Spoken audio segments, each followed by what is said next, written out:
sleep you need. If you or a loved one has sleep apnea and can't get relief from sleep, there's a treatment option available. It's called Inspire. Inspire is a revolutionary FDA-approved implantable device for sleep apnea. Controlled with a small remote, Inspire delivers mild stimulation to keep your airway open throughout the night, giving you and your partner the restful sleep you need for a healthier, happier 2018. Inspire is FDA-approved and offered in over 100 Good rock. What time's it on? Oh, that show. Okay, yeah. Okay. Visit inspiresleep.com to learn more, review important safety information, and to find a doctor in Los Angeles who can help determine if Inspire is right for you. The freedom to sleep like everyone else is just a click away. That's inspiresleep.com. Here's the part that I love. It's 11 pages, but the only important part of the first 2 pages, and that is defamation. You have defamed my client. He is not a moron. He doesn't fall asleep. He does read policy papers. All right, here's one. Saying that he is a moron defames him and causes injury to the plaintiff. Take that one to a court. Bill handle tomorrow at 6. Right after. At 5 on KFI. More stimulating talk. I like you, Brianna. KFI AM 640, more stimulating talk, the Tim Conway Jr. show. And we have Dr. Ray Kashari is with us from St. Joseph's Hospital there in lovely Orange. And so we come back, and I teased you with talking about the flu outbreak, widespread around the country. A few places not as widely touched, Nevada, Wyoming, but the rest of the country, just check the flu map. And yeah, you're right, doctor. This thing is all over the place, and it's pretty virulent.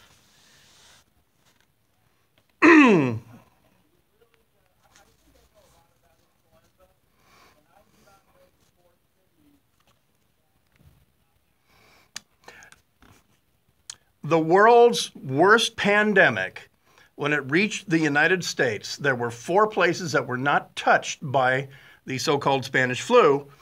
They were Yerba Buena Island in San Francisco Bay. It was a Navy base. Gunnison, Colorado, Princeton, New Jersey, and the Pennsylvania School for the Blind, because they all did the same thing. They isolated themselves. Up on Yerba Buena Island, it was a military base. The commander said, right, if you're on the base, you're staying on the base. If you leave, you're not coming back. If you have to come here, like we need more doctors, you're going to be in quarantine for 6-7 days. They brought food to a barge. They would drop it on the barge, and then the guys from the island would go out to the barge. But yeah, those 4 places didn't after initial cases. And Gunnison, Colorado, put a county doctor in charge. He became the czar, the flu czar. And same thing. There was a one road in, one road out. There was 2 ways in. They put roadblocks up, and they said if you want to come in, you got to go to jail for 7 days. If you don't show symptoms, you can come into Gunnison. And it worked.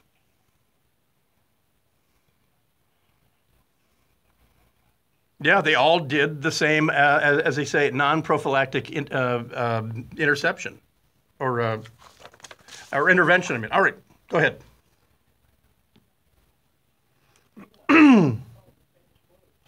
I know, I forgot the story, but it was, it actually really more started in the U.S., but I thought it was actually Portuguese and someone said Spanish, but you tell me. I think I'm on the right track.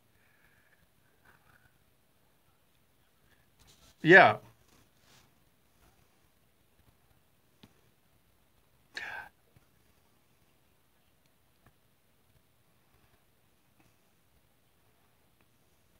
Yeah. That's right. And they actually did the worst thing when men were getting it in the trenches. They brought them out of the trenches and brought them all back to hospitals where there were healthy men, but wounded, but healthy. And so they spread it.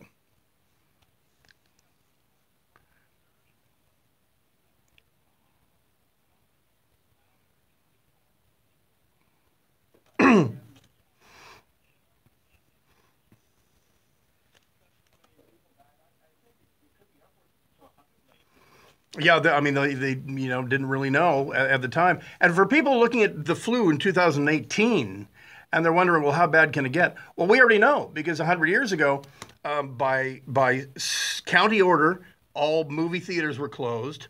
And after like 3 or 4 months, because there were two waves. There was an initial wave, a whole bunch of people died. They closed theaters. They literally would not allow groups of more than 4 people to congregate in Los Angeles and downtown LA. And then the first wave sort of died down, so they reopened the theaters and they reopened public places and all that. And the flu morphed into a stronger strain, and then the second wave is what killed like 75% of the Spanish flu deaths. And here in LA, yeah, I mean, we were 30 people a day. Some days, 30 people a day were dying just in Burbank, downtown LA, just dropping on the sidewalk.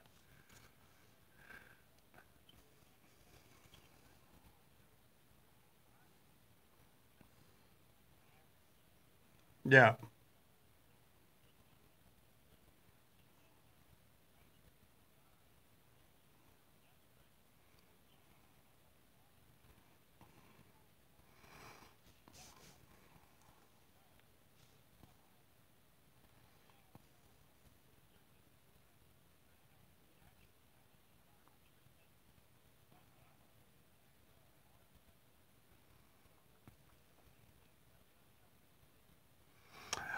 And Tamiflu is no good if you have the flu. You need to have that standing by, right? Or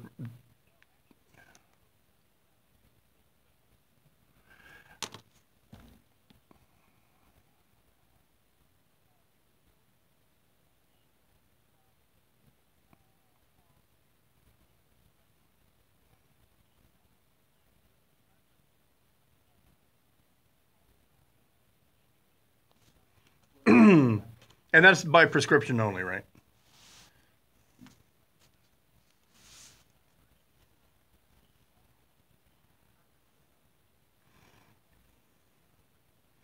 All right, real quick. Also, the first case of sexually transmitted Zika. Zika was the 2015 freakout. So now, why is this significant? Yeah, I thought we knew that it was transmitted by sperm. That's how you say it, by the way.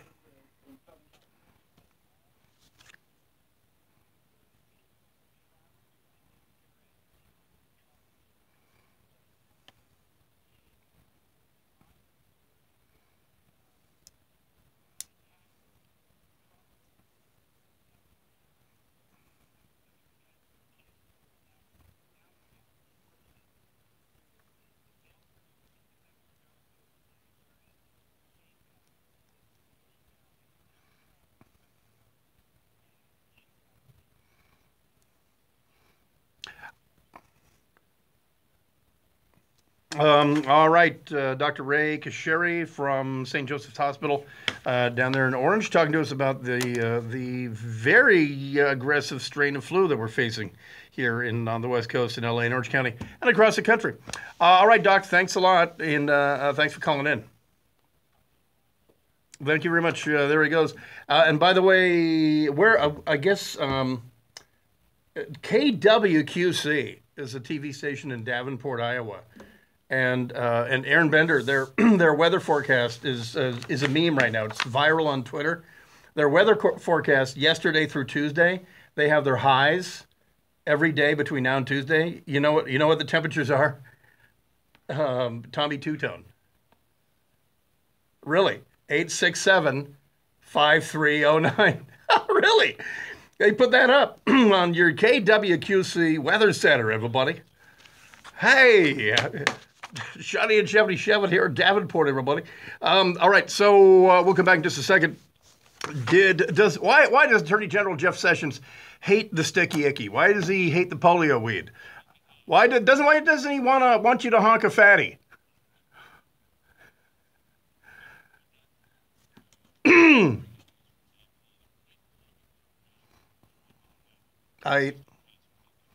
And so this is the part where I say Brian Suits filling in for Tim Conway Jr. on the Tim Conway Jr. Show.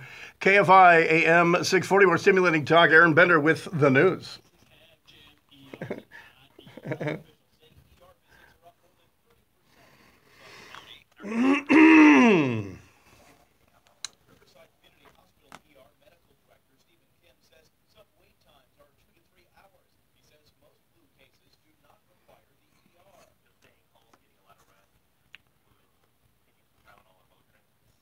No, I get the flu vaccine. Pardon me, I get the pneumonia vaccine. Prevalent or Pneumovax. Even though they recommend it for people over 65, but that was the deal in the 1918-19 Spanish flu outbreak. Overwhelmingly, the cause of death was pneumonia because the influenza weakened you so much. So, so that is the flu. Like my wife and I had the bird flu in 2009. I mean, my wife was pregnant. She was 7 months pregnant when she had the bird flu, and that's probably the reason. Like our daughter, when we brought her home after my wife gave birth to our daughter, we had 6 dogs at the time, and lived up in Canyon Country, and we let her play out in the yard and get dirty and breathe dust and soil, you know, and so she's 8 years old and she's never missed a day of school, never ever been sick. She had a sniffly nose one day, but no, I think we set her up for success health-wise, because that is, yeah, fuck Kogo. They were assholes. That is a big difference between people who are like helicopter parents and they don't let their kids play outside, or they constantly are washing their hands or, you know, using gel or whatever. When your kids are young, that's when they're building immunity. That's why you need to breastfeed. But and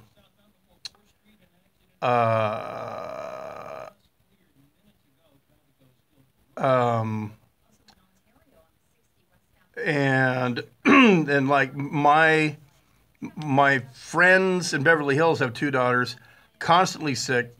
My daughter's cousin and her sister, constantly sick. They don't have any pets in the house, so they grew up in a house without pets. So no, almost it's like no immunity or something. They're sick all through the winter. My niece, constant runny nose. It's that 8-year-old with a runny nose shit.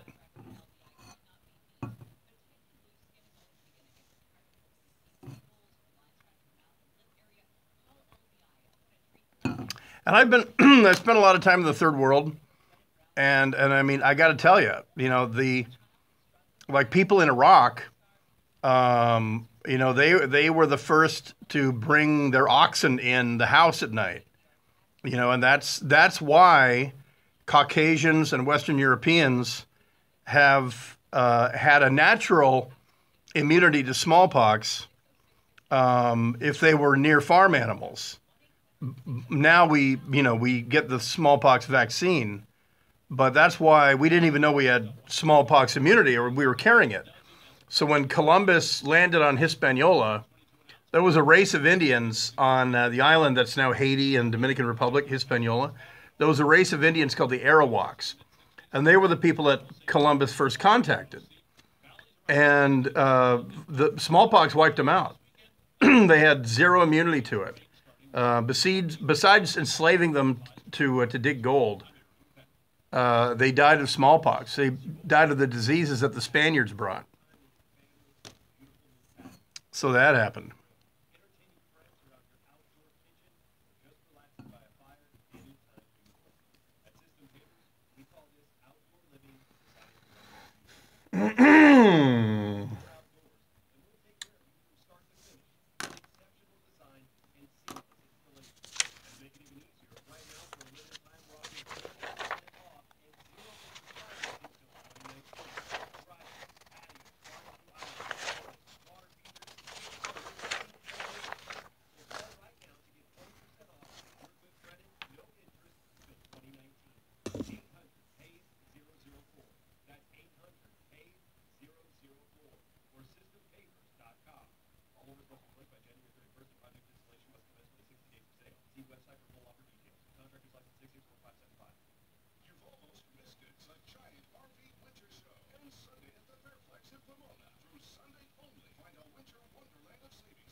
you have type 2 diabetes, attend the free lunch seminar Saturday, January 13th.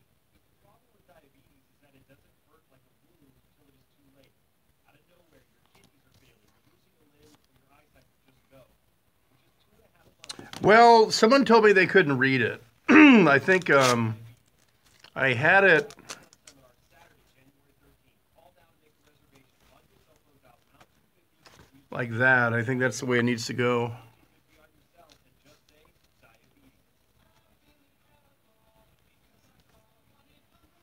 diabetes. Yeah, this is my new YouTube show, and I have a set that looks exactly like KFI.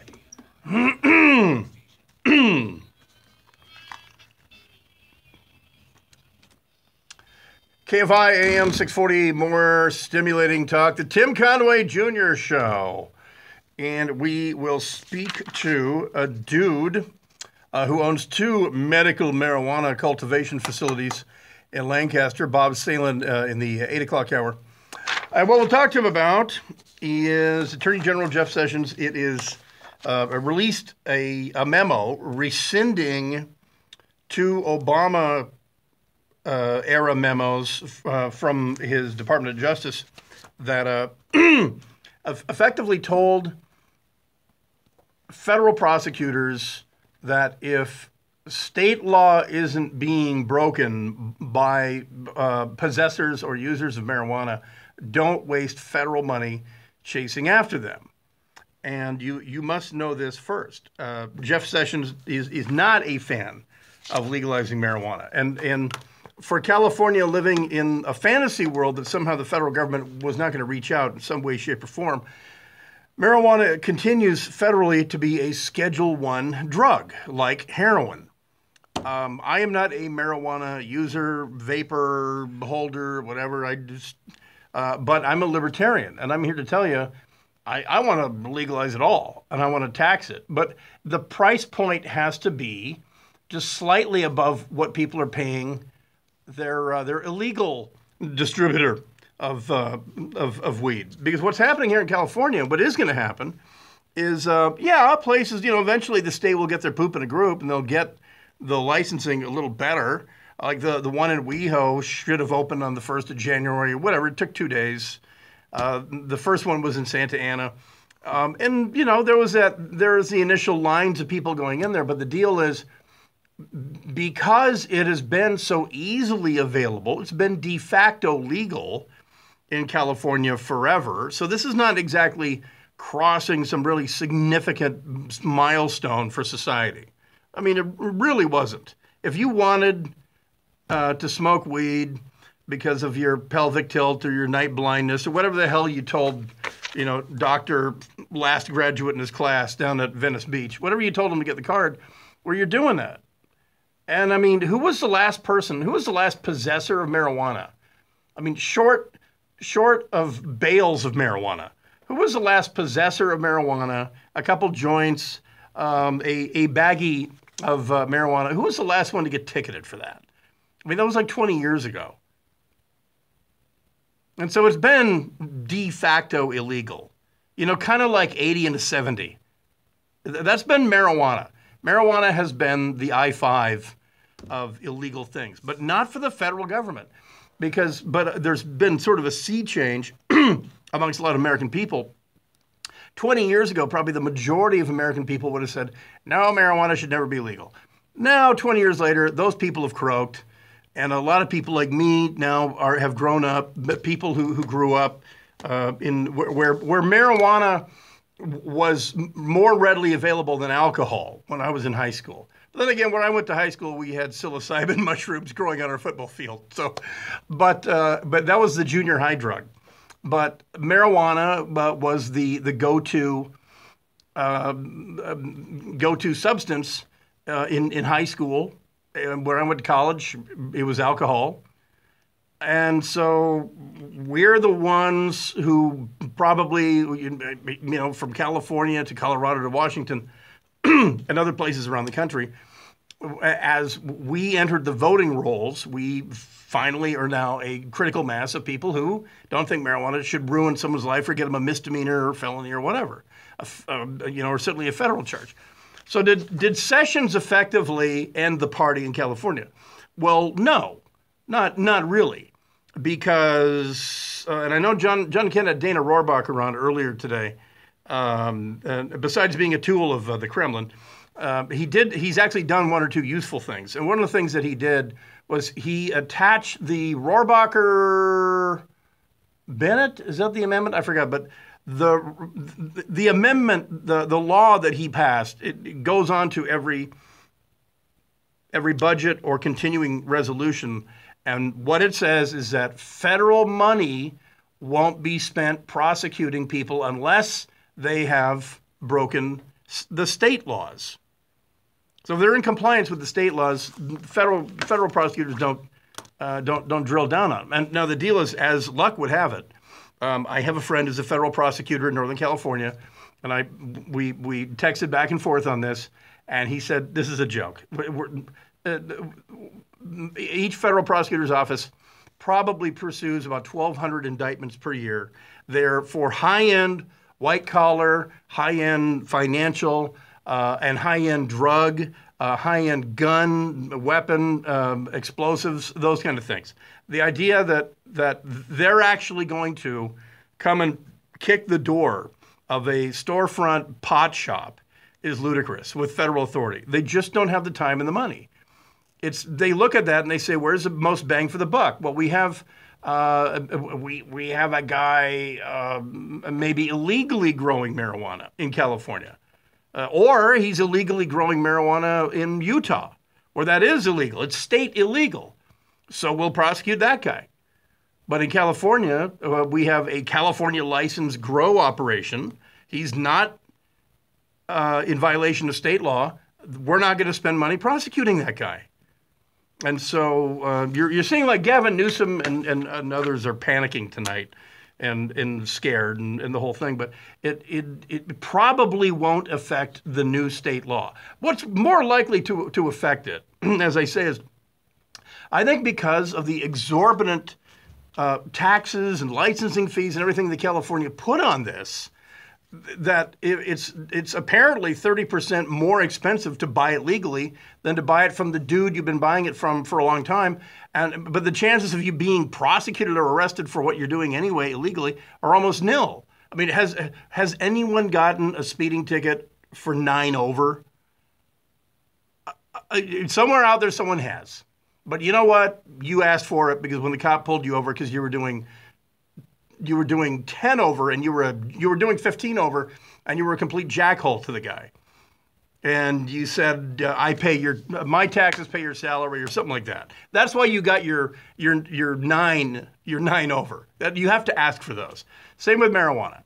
All right, a little more on this. And then the other big kerfuffle, it was a 1-2 punch from President Trump. It's pretty clear that if California were in California, this memo may not have been written. Also, more offshore oil drilling, is that a big deal or not? Is it Trump's war on California? And has California asked for it? That and more coming up. Tim Conway Jr. Show. Brian Suits filling in KFI AM 640. More stimulating talk. Aaron Bender with the news.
mortgage is simple so you can understand the details and be sure you're getting the right mortgage. Apply simply, understand fully, mortgage confidently.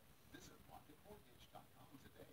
Licensed in all 50 states, equal housing lender, NMLS number 3030. SoCal weather brought to you by Rocket Mortgage by Quicken Loans. Fog and low clouds overnight, 60s and 70s tomorrow. Traffic from the helpful SoCal Honda Traffic Center stalled in Encino. This is on the 101, making your way northbound just before Whiteout. It's plugging up the right lane. Second drive back away from the Little Canyon Boulevard. Also in Ontario, there's a problem with another car on 60 westbound before Haven.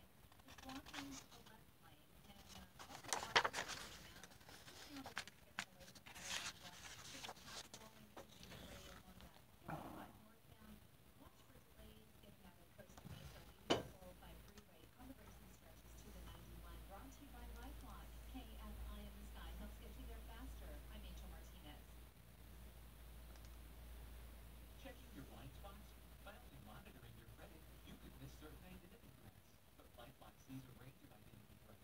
If there's a problem, U.S.-based specialists can work to fix it. Go to lifelock.com. Use promo code RISK to save 10%. Here we are in the new year. When I look back, I realize I saved thousands of dollars on my electric bills with SolarMax technology. Now, going solar was a big decision.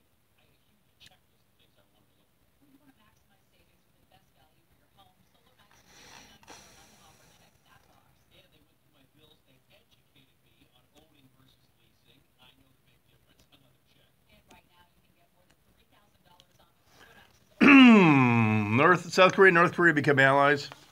No. They will reunify by war, but there just is too vast of a difference in societies. The chances that the U.S. So I mean they're going to become allies. They'll reunify or they won't. But but China doesn't want a unified Korea. So the chances that that would happen are almost nothing. I fired an old school Scorpion, with a wood handle. Yeah, I've seen that new one. And I think, do they make a 9mm Scorpion? In a 5-minute call, the mortgage experts at Purpose Funding go over how much you can save and show you what they would do if they were in your shoes. Loans in as little as 21 days. Skip 2 payments and save an average of $750 each month, all at no cost to you. Dial pound 250 and use keyword That's pound 250, keyword Purpose Funding. Or visit us at purposefunding.com. Licensed by California PRE number 018-4104 MLS 7399. You've got skills, so why not make money with those skills? Can you mow a yard, clean a house, hang a flat screen TV, haul off some junk? Well, check out tackle.com. That's TAKL.com. Tackle is an amazing new app that connects people who can perform small architecture with customers who Am I in queue? all across America soon. Go to tackle.com to see where Tackle is launching next.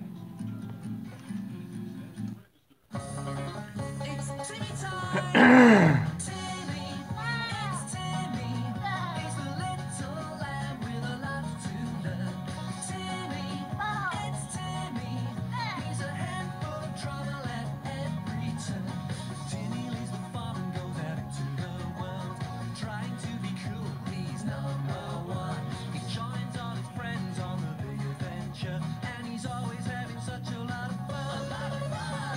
Timmy, it's Timmy.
What's the AP story you're talking about?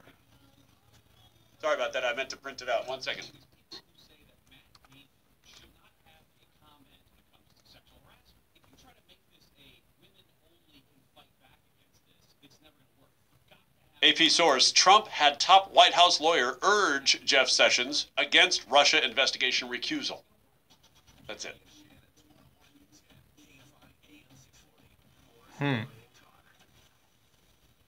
I'll print out the full story that they just moved.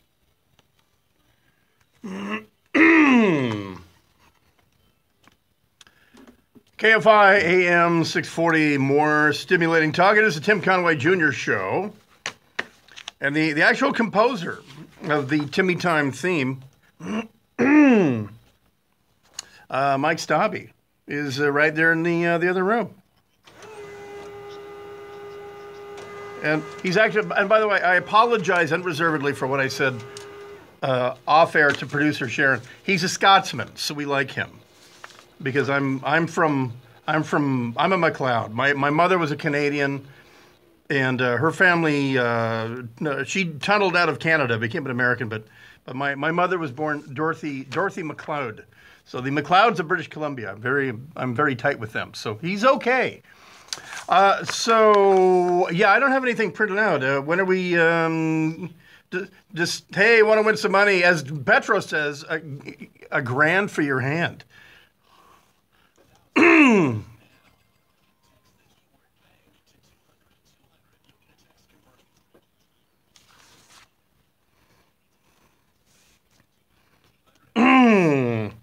So this is pretty much the worst story of 2018. At least I'll nominate this till something worse comes along.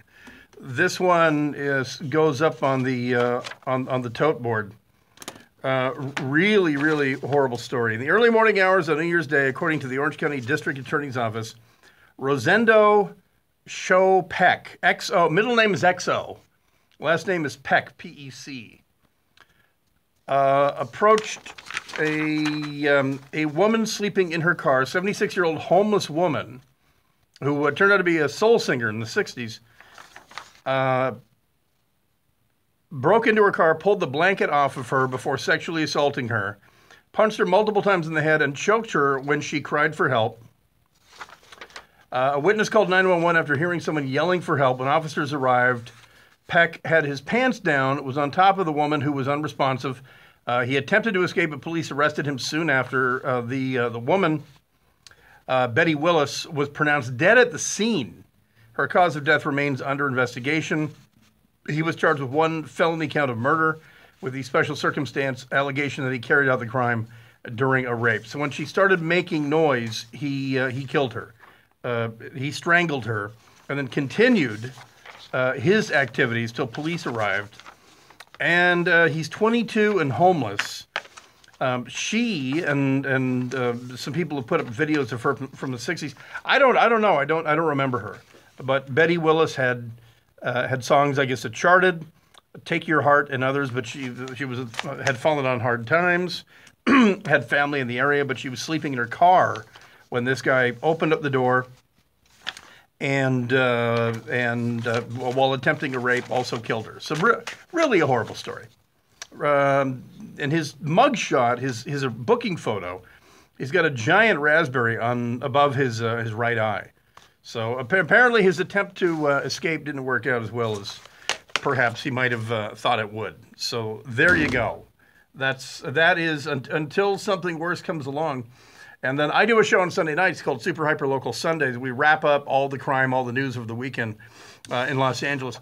That one's going to go up for a while. And something worse will come along, but it'll take quite a while. All right, for people who have never heard, it occurred to me that a lot of people you've heard Tim Conway's 7 o'clock hour theme song with Petros Papadakis destroying the Timmy Time theme. Maybe you've never heard the actual pristine theme by itself. Yeah, so this is the Timmy Time theme. And Mondo put this computer up. This is the Timmy Time theme from the show Timmy Time, the worldwide sensation Timmy Time. 1.2 billion people in China are, I believe, instructed by their government to watch it every day because it unlocks many management secrets and things like that. Yeah. So this is the theme, the pristine theme as recorded and the way it's meant to be heard.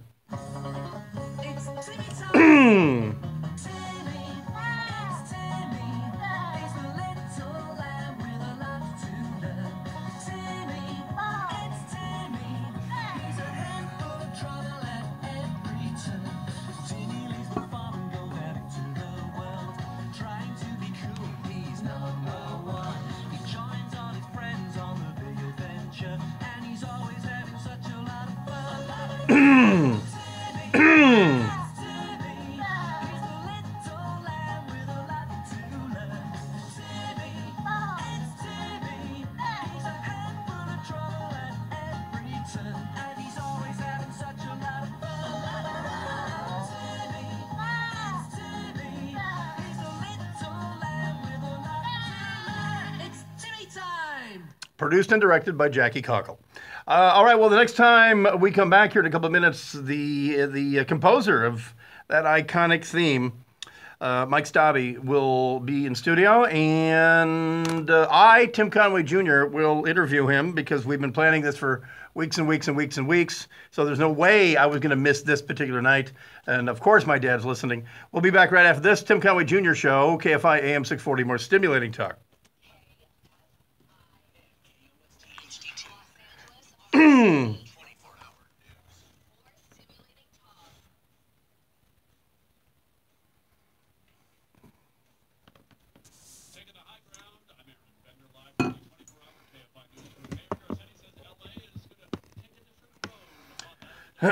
All right, Tim Stabby. Pardon me, John.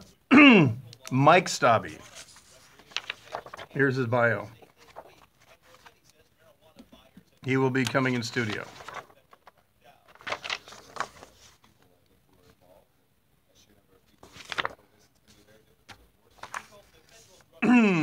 This is his CV, his curriculum vitae. It is hot AF in here.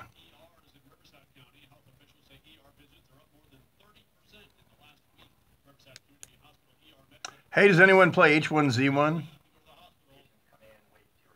If you play H1Z1, my player name is Huge Blue Falcon. One word, Huge Blue Falcon.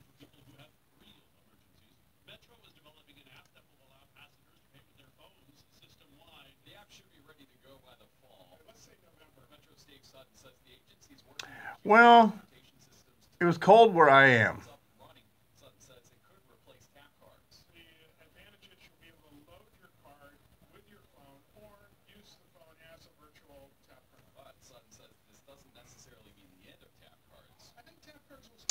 Negatory on the Rex-RX. I'm very familiar with Zastava, the Serbian company. Their copy, their clone of the SIG P226 costs a third as much as the SIG. Works just as well. And here's Sharon Bellio. Hello. What's his he has a song that he also composed that he wanted to play. And at the end of it's really like seriously? Yeah. You can Because what? The end is what's important. I'll have him explain it to you. Oh, is it a tearjerker? Well, it's like What am I going to talk to him about for half an hour? well, we'll play the songs and just how he created Timmy Time and did his, you saw all this stuff that he's Yeah. Aaron will dive in. It's a living. He's won two BAFTAs. And then we can play that song, and we can ask.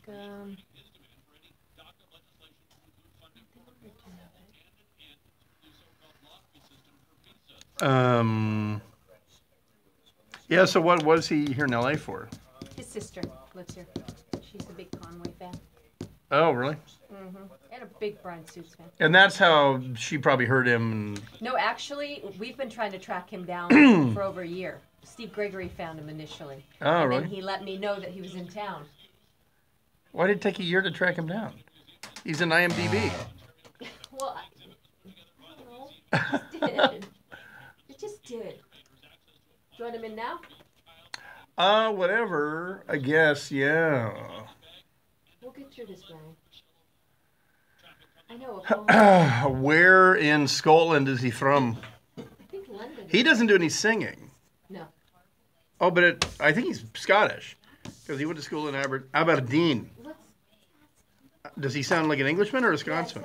Well, Oh, really? English. Ah, Maybe? You're English, right? Scottish, Brian was right. You're right. Scottish. how do you not know that? Brian, this is Mike's sister, Sorry, Jennifer. I tagged along. Hi. Hi. And you know, and I hate to tell you, there's only one good thing that came out of England: What? the road to Scotland. Oh, that's true. So, This is Mike Stobby, Brian Sue. hi, Tim. How are you? This is Jennifer. Great to meet you. This is the Hi, Brian. How you doing? How are you? Yeah, you're sitting right here. Nice to meet you. You mean Tim? Yes. Yes. No, I've listened to you too. You look Oh. Yeah, I grew my hair back. Here, have a seat right here. Uh, Sing at all, or? No! I once sang at the Royal Albert Hall for the sound check. No, I ain't doing this. You're like, and next, here's the volume for your headsets, and you can just get real close to the mic. Explain to him the Is it only song. one side? There's two sides. It may not. You can kind of fill it. It might be out. yeah, all my McLeods are in Edinburgh and Aberdeen. You know, with the registries in Aberdeen. And Aberdeen. Even And- indeed, laddie. Yeah, and I went there when I was 12 and then 18. And my great-grandfather came over as a minister from the Church of Scotland. And he came to Vancouver. Which we call the Kirk. Yeah, and he built all the YMCA's from Vancouver to Spokane, Washington. All these YMCA's, and coincidentally, when I went to college, I rented one of the YMCA's had been turned into an apartment building, and I actually lived in the YMCA that my great grandfather, the very Reverend MacLeod, built. And then he went back to Scotland, had 5 boys. They came back to BC, and then they were all in the Great War. You know, Canadian Highlanders, Seaforth Highlanders, and all that, Yeah.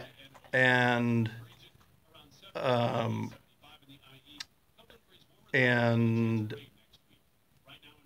yeah. So the family's the BC McLeods are pretty active, pretty Scottish on that whole So thing. you've got your own tartan. Yeah, up in Vancouver. Yeah, Excellent. I got my own sporran, my own skin do, and the whole schmear. And you know, you can't. You know, now in Canada, they outlawed No. real skin do's. Yeah, same as Britain. Oh, really? Yeah. That's funny.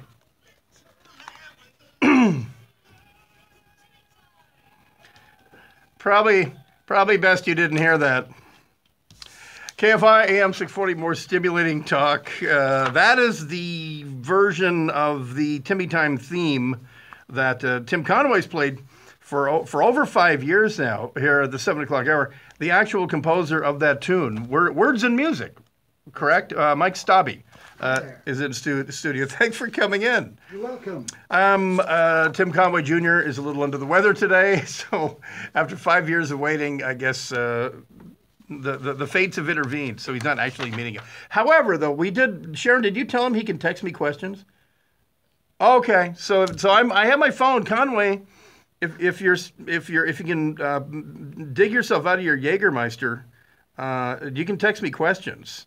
And also we have Aaron Bender here and all this. But yeah, so let's start with that. You've been in the business. Your CV is 10 pages thick, and I'm only on page 3.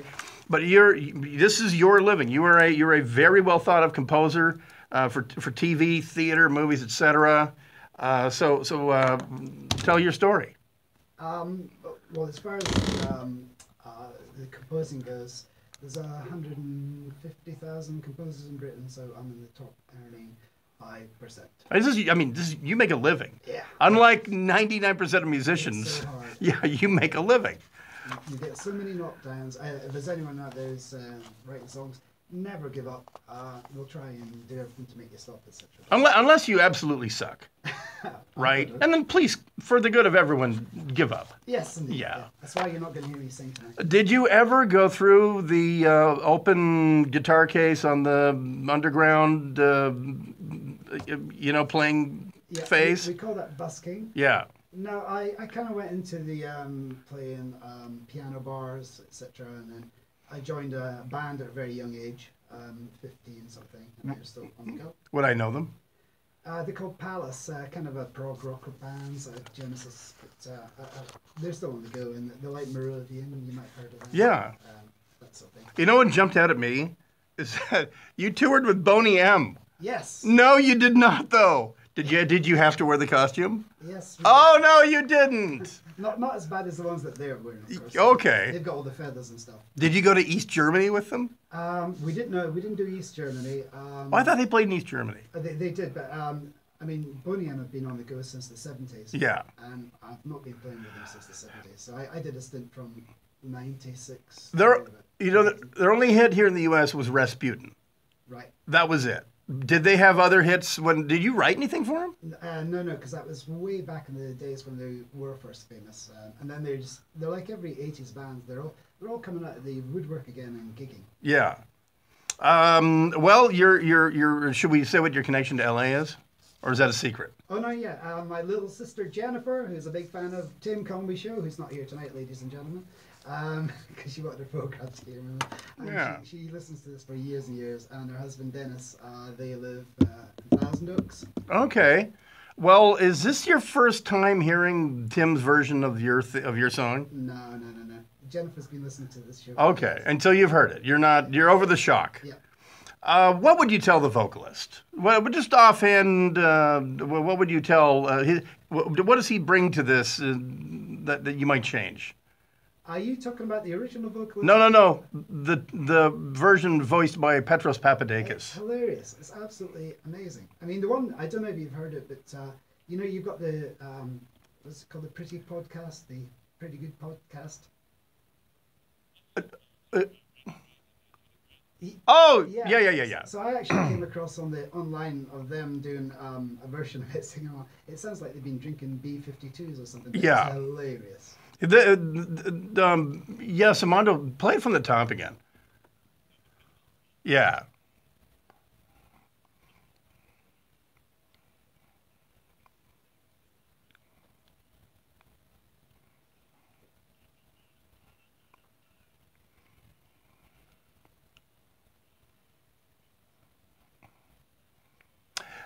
So, how do you feel about the gratuitous swearing in that first break when he says, "You bet your ass"? Oh, right.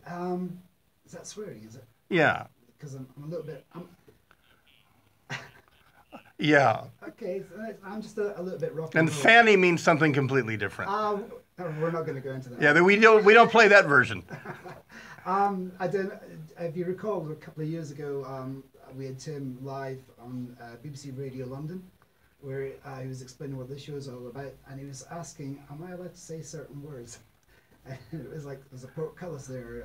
Just watch what you say. So you're. What about other? Have you played this for other colleagues? How do you mean play? Well, have they ever heard this cover? Of course, yeah. By the way, what officially do they owe you some royalties? Did Tim just call in that one? That's the first thing I'm thinking of. Because here, the way it works in radio, if we play a piece of music more than 1 minute, we have to pay a royalty on it. That's why we always bail out at 55 seconds or whatever. But this is your composition, and they're using it on a commercial radio station. So do they owe you 5 years of money or something? You tell me. Yes. Okay, you heard it here, folks. Here's an American phrase. Look here, Stubby. Here's an American phrase. Lawyer up. Now you might say barrister up, but here we say lawyer up. Okay. Lawyer up. Okay. Solicitor up.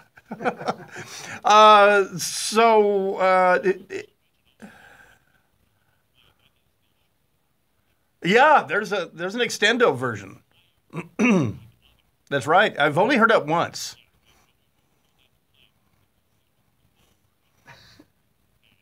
And it goes over 55 seconds. 5 years worth of royalties.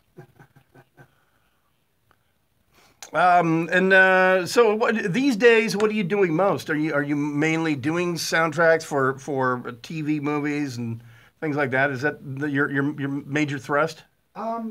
Really, I'm doing a lot of what's called library production work, which is synchronization, which makes money, unlike CDs, and streaming, which doesn't really make you any money, especially I won't even mention the companies. But I'm also, I've recently got back a lot of my material from a publisher, and I have, well, to tell you the story, I was once asked to do Riverdance for EMI, you know, the Irish kick thing sort of thing, because everyone had a version of it in the shops, except for EMI. And was that original music? Yeah, yeah. Really? It was written by Bill Whelan. Oh. You know, I thought they were ancient Celtic tunes. That's the plan. Something like that. But you're always going to need new tunes. And they asked me, could I write the rest of the album while I'm at it? And I thought, EMI's asking me to write an album of Irish music, and I've never been to Ireland at that point. So I thought I have to write something better than Riverdance, or have a go at least. And I wrote This Land, which everyone at Abbey Road, you know, where the Beatles recorded, just went crazy. What's this he's written, etc. We ended up having a meeting with Simon Cowell. Have you heard of him over here? Yes, he's enhanced our society. He's one of many immigrants who's had a great impact here. No. Well, he put together what are they called? The group. Idol? No, the group, the dudes. The five English kids. One Direction. One Direction. Yeah, my daughter's toothbrush plays that big hit of theirs. So he put them together. I actually like them. Think of the royalties on So that. Cowell, yeah, I got to say Cowell's a hit and miss guy, but when he hits, he hits. Yeah, I mean he. Where's V-neck T-shirts everywhere? It's changed. When I met him, he was wearing a polo net, like a fisherman's jumper, nice cream colored trousers, long zip in those days, and shiny black shoes. And if you ever see him, he's not far off of what I'm wearing now: cowboy boots, jeans. Yeah, sure. And that was like the next day. I thought, okay. So there you go. I'm a fashion icon. So anyway, he heard This Land. He thought it was amazing. It's going to be the biggest thing all over the world, etc. And he says, "You're going to be a very rich man, Mike." Still waiting. He needs to put you together for into a group or something. Yeah, but the thing about this song and the album is I ended up with about 40 pieces of music, so it's shaping up really nicely for some sort of Frozen movie, musical, something like that. Oh. So that's and we've got some great singers who are recording it back in Britain, etc. So Also, video games. Huge market in video games. huge market indeed. All right, I have an awesome question. We have to take a break. When we come back, I will ask you the awesome question that I just thought of. Can't wait. Mike Staubbe is the composer, words and music, for the actual theme to the actual worldwide hit kid show, Timmy Time. We'll be back with Mike right after this. Brian Suits filling in for Tim Conway Jr. KFI AM 640, more stimulating talk. Aaron Bender with the news. Yeah, it's an awesome question. What is it? Can you tell me? You sound great. Well, I want to I'm know. only on one speaker, so Yeah, those must be. It's here. If you just jiggle it, I think it. I was jiggling it. Let me. Have you ever been watching TV with kids who didn't know you wrote that song? And you dropped that on them and said, well, you kids may not know this. It's a brilliant question. I got a good answer. Oh, great. How long? I got 10 minutes? No, about 5. I can nip to Yeah, the- yeah, oh, yeah, absolutely, yeah. Nip to the I loo. love it. Camouflage. I know, See yeah. here?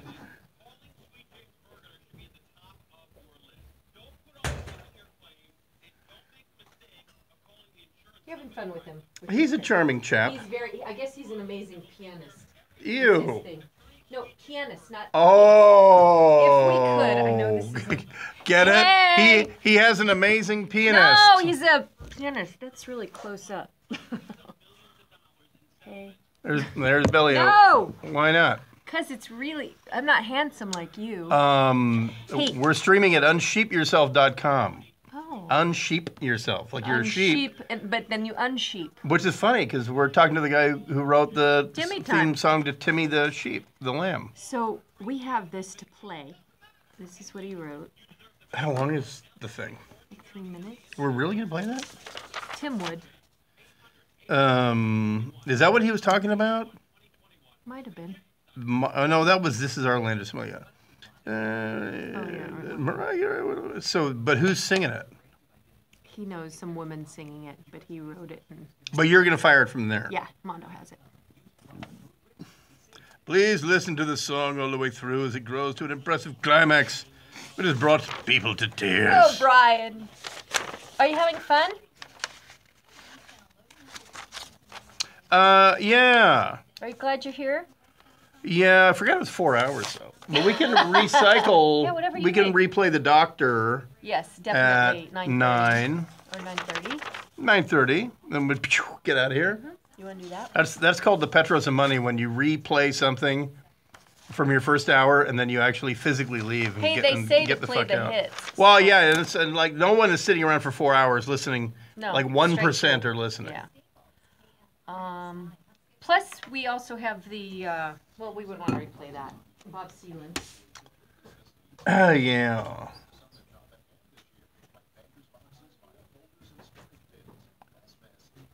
Okay. Yeah, I put it over here. It really is, if you go here, is it on both now? I got the nut. That's good. Yeah. Hopefully it'll stay. Great. Thanks. So we'll play your song. I close my eyes. Yeah. Coming back. Um, If you can explain to him who's singing it and. no, it's a demo, so it's not a real It's a person. demo, okay. So I can do that. It's a 4-minute song, you know that. Yeah, so our hard out's 27:30, so I need to hit it by 20. Get into it by 24. Yeah. So is it 4 minutes even or? 4 minutes, 1 second. Okay. So are you doing it at the very end of the show? Should we, or do you want to talk after it? I think you wanted to. You want to hit it early? Because really, I'm trying to get like Mariah Carey, Celine Dion, Yeah. Christina Aguilera, someone singing it. So if anyone knows of anyone, Oh. and, if they, Yeah, gotcha. And if they pick it up, you heard it first from this show. Anytime it goes out. It's true. So there you go. This could be Yeah. history in the making, Brian It's never been on radio ever. Yeah. It And cost me $250,000 to get that song back. who's the vocalist? It's a session singer. Oh, really? The whole thing about Here in LA, or um, did you do it? it's actually, to be honest, it's a few voices because you Yeah. have to be an amazing singer singing like that. 4 octaves, you know. Oh, so you got different people to hit the different. Yeah, and glue it all together. Fascinating. Yeah. That's interesting. Because some can sound good down there, some sound good up there. So it's a mixture of people. But what was I going to say? Yeah, I mean, when you have someone like any famous person singing a song, you can usually, and you can use this, you can usually tell what the song is within the first word and who's singing it. Yeah. You know, My Way, Frank Sinatra, Lady Gaga, Bohemian Rhapsody is. Yeah. You know, and if that had someone famous singing it, and it's only got, and then it happens at the beginning, you're going to know exactly what that song is forever. Yeah. You know. That's great. That's interesting. The president of Warner thought it's the biggest song they've ever. You know, we're only 2 blocks away from Reprise. I know. It's that thought. Yeah, that's the one. When Sinatra started that label, he personally directed the architect That is cool. on a cocktail napkin. So you go and look at that building, and you think that must have been built in the 70s, but it was built in 1959, or whenever he left Capitol. Wow. And it's neat because they've never touched the facade of it. But in 1959, it was very space age, atomic. Labster, bachelor pad.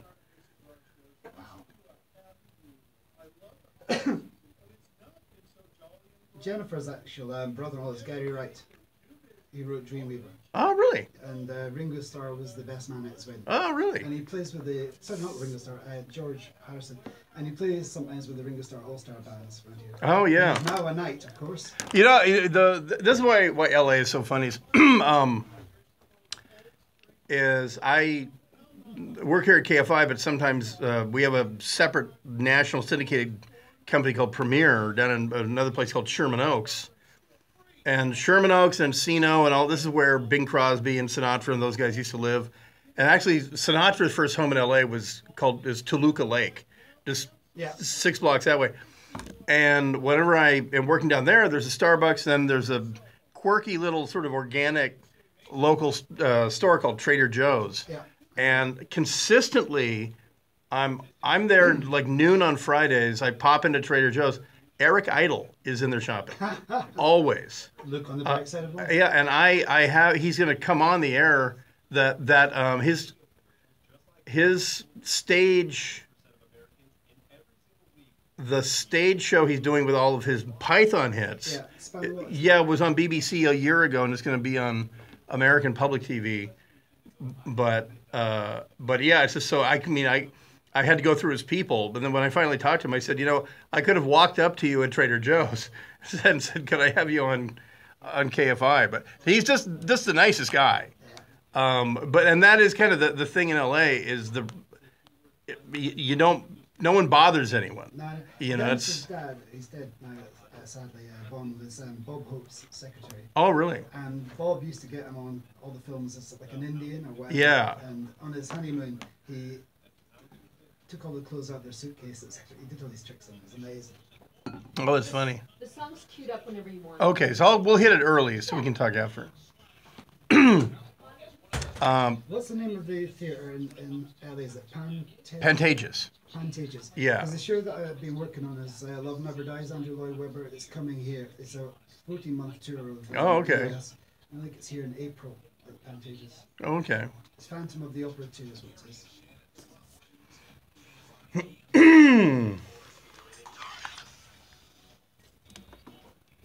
KFI AM 640, more stimulating talk. It is the Tim Conway Jr. Show. Brian suits in for Tim. Tim's under the weather. Really hard.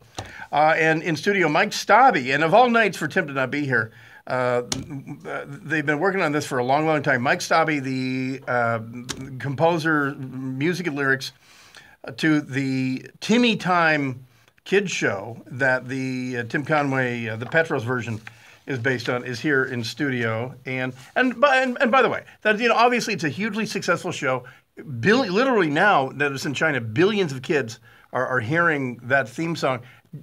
Are you bothered a little bit that that's what you're most known for? It's not the thing I really want to have on my gravestone. It's a great song. Yeah, thank you, but I'd like to be known for a little bit more than that. Do you know what they're in China? Are they playing your music with English lyrics?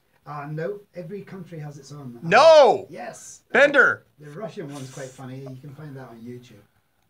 Because Putin features in it somehow. I'm assuming, right? Yeah, I don't know much. Oh, we got to find Mondo. Find the Chinese one and the Russian one. We'll play a little bit of that. That's great. But you also, because you compose music for adults. Indeed. And you have a great song, and we want to play it here because this should be a really, really huge hit. And this is a demo. It explained the song. I closed my eyes. Yeah, it's written in the same vein as Phil Collins' "In the Air Tonight." The girl leaves, etc. So that's when you usually get your best ballads. I think both Phil Collins and Sting said we can't wait for our other halves to leave, so we write a great song. And it's just really hard to get this to record companies when you're a composer because so many people send in songs and they just haven't got time to press the button. So what better way than let's stick it on the air? It's never been on radio in the world ever before. So if this turns into something big, it'll be as featured on or as discovered on the Tim Conway Jr. show. Yeah, that's great. All right, this is Mike Stobby's original composition, and we do we even know the name of the vocalist? Session vocalist. Session vocalist. This is "I Close My Eyes."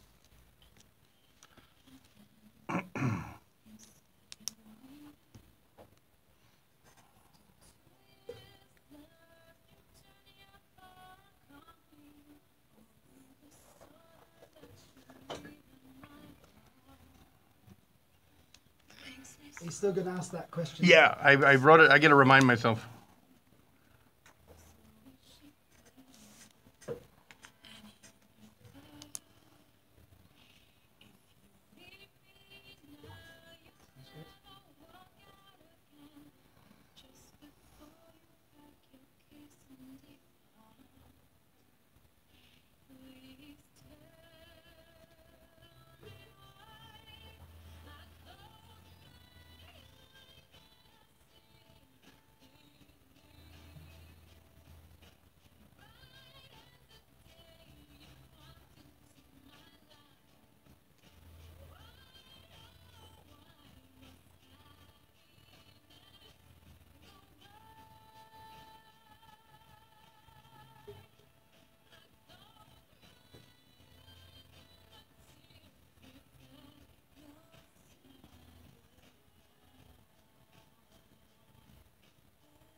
That's a great song. Were you dumped really hard by some woman sometime? It was after 2 years, yeah. How is that? I mean, because that's how you write a song like that, right? That's where the emotion comes from. That's a great song. Why hasn't some diva grabbed that to record it? It's so hard to get it to anyone. You wouldn't believe it. It's the music industry. You know what? That's true. I was in music radio for a long time, and I know it's full of weasels. And if it can't get anyone ahead, they're not going to. That's a great song. Yeah, so hopefully someone might have an idea who might sing it out there. Yeah. Here's my brilliant question. We're out of time. We're up against the hard break. But have you ever been in a room where kids are watching Timmy Time, and you dropped it on them that you actually wrote that theme song? Yeah, and then they stare at you. But in a nice way. It's really good. Someone wrote that? The sheep didn't write that? Yeah. The funny one was I was once with my wife Anna in Copenhagen. We had some friends who had 3 kids, and it was the first time I met them. And she said, "Do your kids watch Timmy Time?" He says, "Are you kidding?" And then she sang it to me in this posh restaurant in Danish lyrics. And at the end, she says, "Mike wrote that." To which she went totally bright red in the face. It was great. Oh, that's hilarious.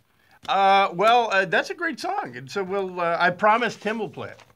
And Tim will play it again, too. That's wonderful. Thank you so much. Mike Stobbe wrote words and lyrics, music and lyrics to the Timmy Time theme that Tim Conway Jr.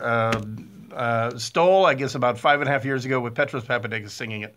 And all around the world. All right, well, thanks a lot for coming in. You're welcome. Thank you for having me. We'll be back right after this. It is Tim Conway Jr. Show, KFI AM 640. More stimulating talk. Aaron Bender with the news. Oh, that's a great song. Thank you. It's actually That's funny that you mentioned Mariah Carey. That she'd be that range would be perfect for her I get a picture of the two. if she wasn't so crazy. Who, Mariah? Yeah. I think Christina Aguilera would be pretty good at it. Maybe. The idea with the great songs is you want everyone covering it. You just need With the big palm one trees. first. Yeah, I got it with the realistic background. Yeah. Perfect. Thank you. Do you have an Thank you agent? so much, man. Yeah, that was terrific. No, I gave Oh, that. Mike closed his eyes. Sorry. Oh. That's the name of the song. Is that why you did it? Really, you don't have an agent?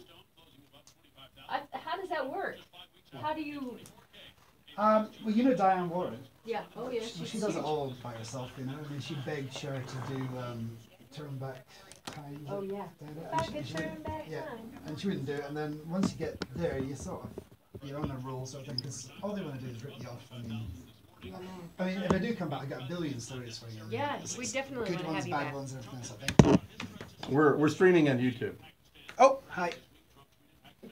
I'm back to front. Mike Stobbe, everybody. Hi there. Woo! Great. Well, great. Thank you very much. I know Tim's bummed that he couldn't. He is bummed. He must be. And I would have had Petros stay behind, so you could congratulate him on his version. Yeah. The guy who sings it. I don't know if you know. He does a sports talk show down the hall, and he played football here in L.A. and all that. And that he's just a bigger than life guy. There was one guy you had on YouTube. Was that Petros? And he had a suit on, and he filmed it here, and he did it with like an operatic voice, a cappella. Oh. And I used to have that on my phone, and then he took it off of YouTube. I went, I'm gonna copy that. Yeah, that wasn't Petros. No, it was somebody else. Mondo might know who that is. You don't still have the film at all, do you? Yeah, you know what? Our people like deleted a bunch of stuff without asking us, so I might not have. Oh, really? Yes. Well, yeah. My daughter's gonna be chuffed. Oh, cool. Thanks.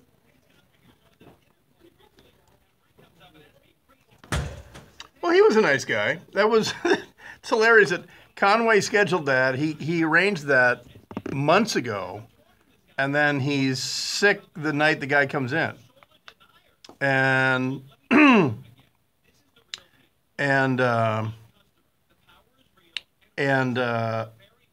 Conway's the guy, by the way, who wipes everything down. Conway's the guy who who grabs these and he fucking wipes everything down. And then he's the guy that's sick. Yeah, Shannon Farron was hanging out too for a long time because she's filming Rogan, the Saturday Rogan show. So we've had two hotties. Nice to meet you. Oh my God. Thank you were so much. Awesome. He's great. No, you were great. Nice Thank you meeting you. so much. And thanks for indulging with the song. Oh, yeah, no problem. Really appreciate it. Yeah, no, my daughter's gonna be really mad that I didn't bring her in because she loves Timmy Time. Oh my God. Oh, sorry. Thank you, seriously. Yeah, no problem. Thanks.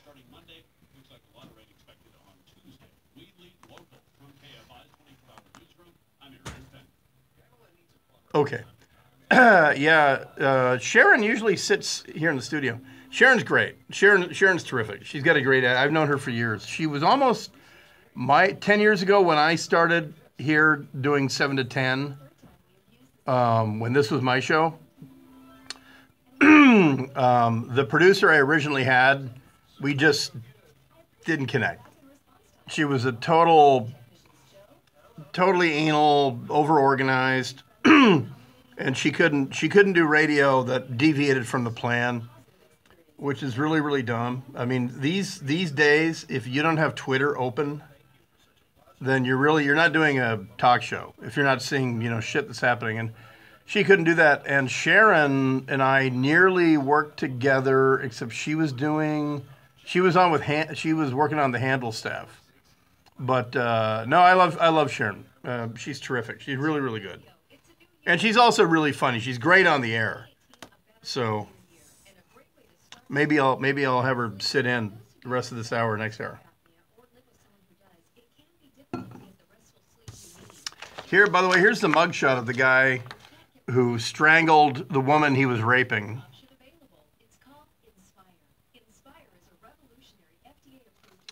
His name, it's just the weirdest name.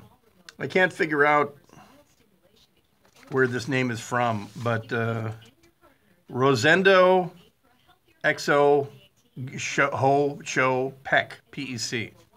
Really, really weird name.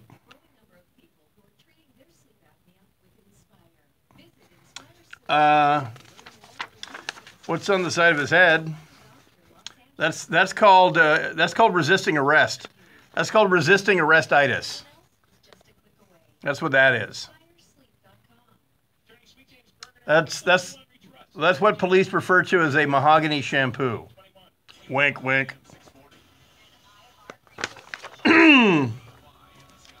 Thank you, the sidewalk.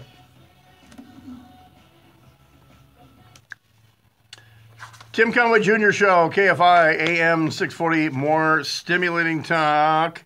And, of course, after years of playing the Timmy Time theme at 7 p.m., the composer of that song, of that worldwide hit TV show, the night he comes in, Tim Conway Jr. is under the weather. So there you go. Mondo, you said you have the German version recorded already, but did you find the Russian or the Chinese one? Do you have the German one ready? Oh, it's not actually from the German. Oh, Hoffman has a huge forehead. Should we? I mean, is it actually in Deutsch? All right. Diese Musik ist eine amerikanische Sprache mit einem großen Kopf. Heißt Gary Hoffman with the Timmy Time theme in German.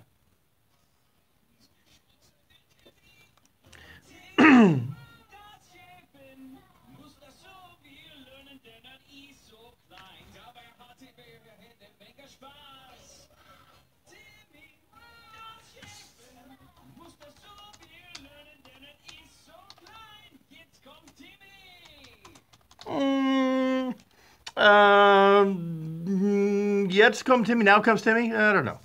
Anyway, good try. It works. Anyway, we'll have you heard David Hasselhoff sing in German? Yeah, I mean that's why he's so huge in Germany. I mean, it's not just the name, Hasselhoff, but he sings in German. He's had hits in Germany. His biggest hit was "Du," which is German for you. Actually, it's a familiar. The formal is Z. But when they get to know you a little better, when they're singing to you shirtless on a beach, it's "Du." This is David Hasselhoff singing "Du." Du.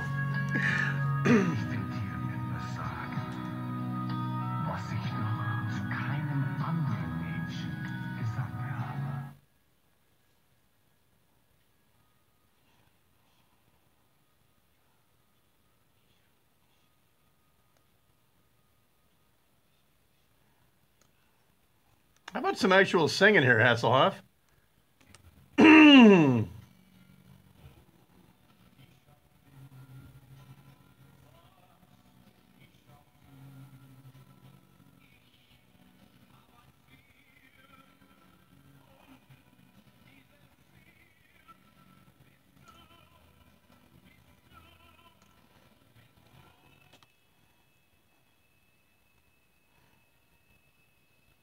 David Hasselhoff just screaming "do." It's just funny, but his German's not bad. It's his German is equivalent to the Scorpions' English, where if practiced enough, it sounds good. But we'll find the Russian and the Chinese one, and we will get right on that one. So temperatures. If you look at the temperature map, the East Coast. Here's what happens when weather hits New York. It dominates the news for the rest of the country. At 6:30, we had the Channel 7, I forgot the call letters, the Channel 7 national news, World News Tonight was on. And the first 10 minutes were weather on the East Coast, which I get because they're based in New York. It affects them. Editorially, they're thinking, oh, this is probably of national interest. When, in reality, if you're not affected by that, I mean, keeping in mind that 2/3 of the country lives, I believe, east of the Mississippi, so the majority of the country is affected by this, including the South. There just should be a Western version of that. The bomb cyclone, for weather and meteorological questions, which are very, very complex, we turn to Aaron Bender, because he is pretty much the expert on what is Thompson on the weather, too? Isn't that ironic that a weatherman would be under the weather? Wouldn't that be man weather? Instead of weatherman. Yeah.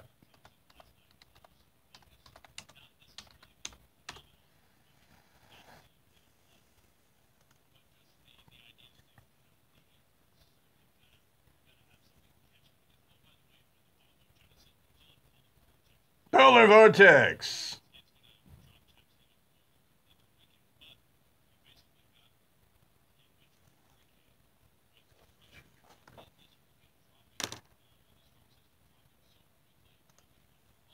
Oh.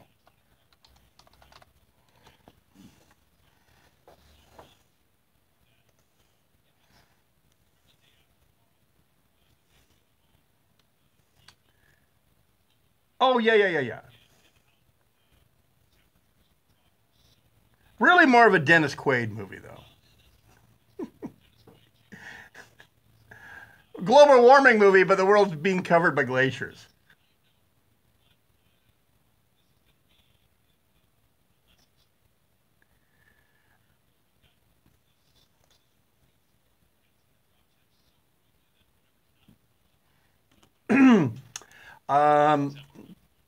Fox 11 reporter Lauren Sivan says, Bomb Cyclone was my rap name back in meteorology school. Mine was Lil Tropical Depression. So, we'll be... Yeah, that's right, Lil Trop. Whenever my albums dropped. Lil Trop's album drop party or something. All right, the sexiest lines from this book about the Trump White House. Its release has been moved up to midnight tonight. We'll get to that here in just a second. It is a Tim Conway Jr. show. Brian Toots filling in KFI AM 640. More stimulating talk. Aaron Bender with the news. Health officials have confirmed the first case of sexually transmitted Zika in LA County. A man who traveled to Mexico developed the infection in early November, then passed it to his female partner. Yeah, Russian and French is great. Zika in the county since 2015. Experts say none of those cases involve local mosquitoes. Flights suspended at JFK because of a massive snowstorm are set to resume tomorrow. And traffic on the 101 next. Hey, KFI listeners! You know that AMCO is a preferred vendor for most extended warranty companies, right? You didn't know that? Now you do. So if you think you have a transmission problem, right? Or if your car... I completely forgot Mark Thompson was in the day after tomorrow. Really? He just texted me. No shit, really? Let me see if I can pull it up. We can play it when we come back. Initial transmission check at no cost. Problems can be like two things. The longer they go on, the worse they get. So don't let a small problem turn into a big one. AMCO today, the preferred experts of most warranty companies. And if you don't have an extended warranty, don't worry about it. AMCO has easy payment plan options for almost any credit situation. Visit AMCOSoCal.com to find a center nearest you. That might be the center nearest me. We might be AMCO related. That's double A, ding dong, MCO, transmissions, and a whole lot more, bub. Checking your blind spots? By only monitoring your credit, you could miss certain identity threats. But LifeLock sees a range of identity threats. If there's a problem, U.S.-based specialists can work to fix it. Go to LifeLock.com. Use promo code RISK to save 10%. SoCal weather brought to you by LifeLock. Fog and low clouds overnight, 60s and 70s tomorrow. Traffic from the helpful SoCal Honda Traffic Center. It's a tough drive right now as you make your way through the Cahuenga Pass due to a crash on the 101 southbound just before Wineland. It's blocking the two right lanes and traffic is loading up coming away from overall from the 405 freeway. Now, it's also tough in Alhambra. You've got this crash on the 10 eastbound before New Avenue. Left lane block sending you back from City Terrace Drive. San Fernando, they wrapped up this route 118 eastbound before Laurel Canyon. All lanes open. The drive is recovering from the 405. Brought to you by Staples. KFI in the sky helps get you there faster. I'm Angel Martinez. Staples has low prices on the organizational solutions your business needs to clear the clutter and focus on the job at hand this year, like bankers boxes, file folders, and storage bins. Less mess equals more success. Visit Staples.com for more. Staples, it's Proton. Are you someone with brown spots on your face? You hate those spots. Men and women both. Sun damage. How about the loose skin around your face, that turkey neck? Let's have the Slim Center that down. Dr. Rispler is amazing. A revolutionary new technology to tackle these problems. There's no cutting, freezing, or burning.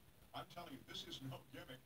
I assure you, this technology is unlike anything you've ever tried. In fact, there are only a handful of these machines in the entire country, and Dr. Rispler and the team at LDI have it.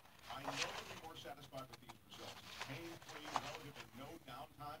Dr. Rispler and his team at LDI have been helping people improve and refresh their skin for over 35 years.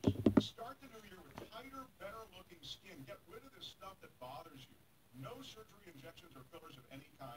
LDI is the only place for real results. Your consultation is completely free. You've got nothing to lose but a few years of your look. 800-606-6000, 800-606-6000. That's 800-606-6000, or visit GetLDI.com. This is Dwight Esnard of Mesa Garage Doors, wishing you a happy new year. I love the holiday season, but it's not been so jolly in the garage door business because everybody's been too busy with holiday cheer and no one's been thinking about a new garage door. This is where you come in. You need a new garage door. I have a warehouse full of garage doors that I need to sell. So let's make a deal. Your old ugly garage door is an eyesore and makes your house look bad. Plus, it could be dangerous if those old springs break. Call me now, and I'll knock $175 off, and you can get a new garage door for as low as $4.99.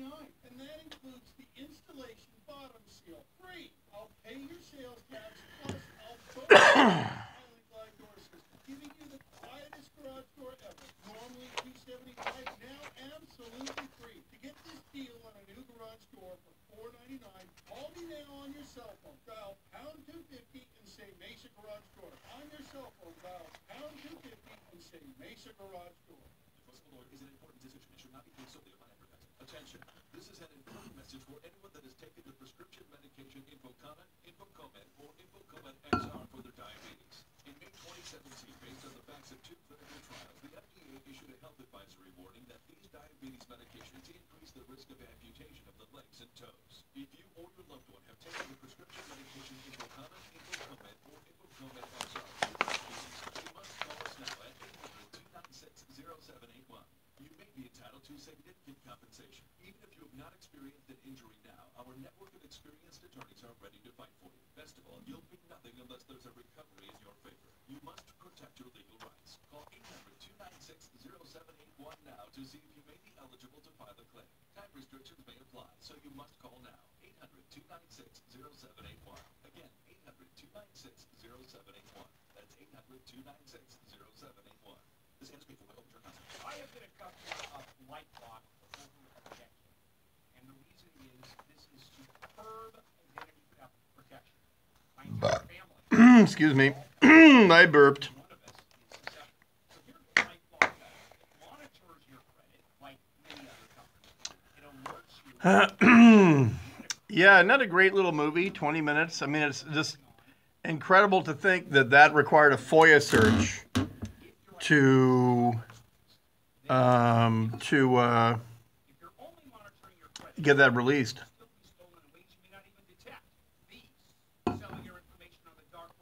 I mean, that's some of the best PR I could ever get in the Air Force. It also is a really neat documentary because it shows the E-Techs in action. They're walking along with the infantry. They're wearing Army uniforms, but they're Air Force guys. And they have a patch that says E-Tech, Enlisted Terminal Air Controller.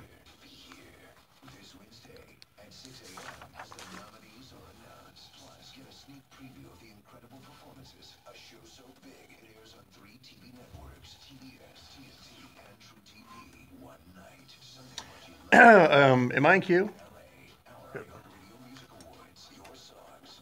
Composed on Twitter. Pump the brakes on KFI, cause Trump is on the shooter. 11 pages, but the only important part of the first 2 pages, and that is defamation. You have defamed my client. He is not a moron. He doesn't fall asleep. He does read policy papers. All right. Saying that he is a moron. Have you ever heard the You and Your Johnson Outboard Motors commercial? Oh my God. Okay. And then I'm going to use a PC here. KFI AM 640, more stimulating talk. It is the Tim Conway Jr. show. Brian Suits filling in for Tim. And Trump has been tweeting fast and furious since January 1st. Everything from his ire with Pakistan. Maybe we can mention that a little later on in the show. To North Korea, the Iran protests, then of course his Bannon tirade. We have an official KFI sounder whenever Trump tweets. This is a bot application that we have, and this is supposed to fire just to alert anyone on the air to know that Trump is tweeting. Oh, Donald Trump has grabbed his iPhone and composed a Twitter. Pump the brakes on KFI, cause Trump is on the shooter. And no one ever uses it. I don't know why. But I'll give that to Mondo. So anytime a tweet comes on. So the book that is going to supposedly tear the lid off of the White House, of the Trump White House, Fire and Fury inside the Trump White House, it was going to be released 4 or 5 days from now. But the president's personal lawyer, not his the official presidential lawyer, but his personal lawyer has served a cease and desist to Steve Bannon and to the publishers of the book. And I don't think it's going to go anywhere because that's a prior restraint, and that's not a real, happy time in America. You can't do that. Very, very few prior restraints on free speech exist in America. I'm currently working in one of them. I have a prior restraint about what I can say. What I can say off the air, the F-bombs that I drop, and if you're live streaming on YouTube at unsheepyourself.com, you can see I am wearing my F-bomb hat. If I say that on the air, I'm breaking a regulation. So there is a prior restraint. I would be, if someone complained and the complaint was upheld, I would be fined. Otherwise, you cannot slap a cease and desist on a book before it's even released. However, the LA Times has a copy of the book, and they have the juiciest lines from Michael Wolff's upcoming Trump book, Fire and Fury. Probably, I guess, the most explosive accusation is that Trump didn't actually think he was going to win the presidency, that he was doing it as basically a free announcement of a media empire or something like that. That's the theory that people have, that rather the Trump haters have a theory that he was going to start a sort of conservative media empire to rival Fox or something like that, and that his unsuccessful run for president, losing to Hillary Clinton, would launch a built-in audience. And the theory goes that he actually politicized so many people who had never voted before, never been political, that he won, and he was the one most surprised by that.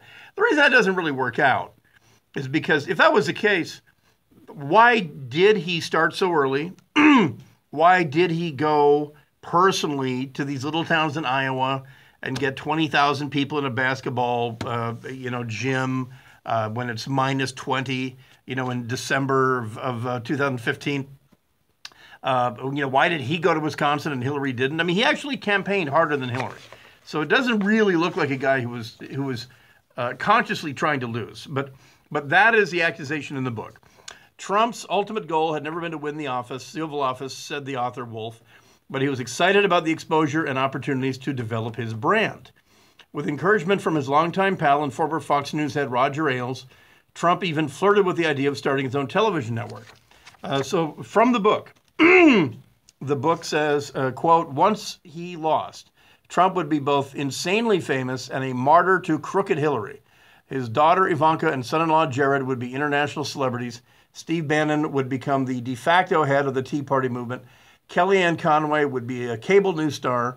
Melania Trump, who had been assured by her husband that he wouldn't become president, could return to inconspicuously lunching in the book. The inauguration, he says, backs this up.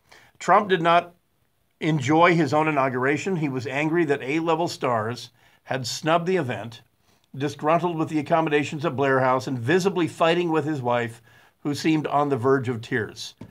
Close quote, according to Wolf. And Melania didn't look overjoyed. I mean, it wasn't like it was minus 10 or something, but I didn't see visible fighting. They looked very gracious with Barack and Michelle. But but here's the thing. Here's sort of the punchline on this book is that a lot of the statements are from primary witnesses and they're on tape. And so, like the Bannon stuff, Bannon allowed himself to be taped. He's on tape saying all those things. Other people who talked about Trump's mastery of the U.S. Constitution or whatever are also on tape. And so there's a lot of people that are complaining. Their criticism is that there's too many unsourced. Anonymous sources in the book. The author assures everyone that the sources are not anonymous. He has them on tape, and that everything in there is genuine. So if the book is true, it confirms what a lot of people said, that Trump is a con man and that this was the greatest con ever played in world history. That he is a carnival barker, that he didn't think he was going to win. He went to middle America and tried to portray himself as someone who was not a coastal elite when he's the ultimate elite. He's the elite's elite. Interesting thing, he eats McDonald's because he's afraid of people poisoning him, according to the book. So who's going to buy the book? Well, it'll probably outsell Hillary's book. But will it be remembered a month from now? Yeah, probably not. So, meanwhile, if you're Steve Bannon, you're probably cleaning up your office at Breitbart because he's apparently out there. So we'll see. I texted a friend of mine who was a contestant on The Apprentice, and after he was like the third guy to go. I mean, third to the last, but he was immediately hired in real life by Trump. And he actually worked for Trump for 2 years. And I burned a text into him. He lives on the East Coast. But if he can pop on, I'd like his opinion about what he's hearing about the book, especially because he did work on the campaign, especially in Florida. And so I am curious what he thinks of this charge that it was nothing more than an elaborate con job and that he was going to lose to Hillary and then he would build a media empire and he would have 4 years built-in audience and content with the Hillary Clinton administration. We'll be back. Hour number 3, the Tim Conway Jr. Show. We'll talk marijuana and whether or not the federal government is coming here with a lot of guns to kick Gavin Newsom's door down while he's in the middle of honking a bong or something. That and more coming up. It is KFI AM 640, more stimulating talk.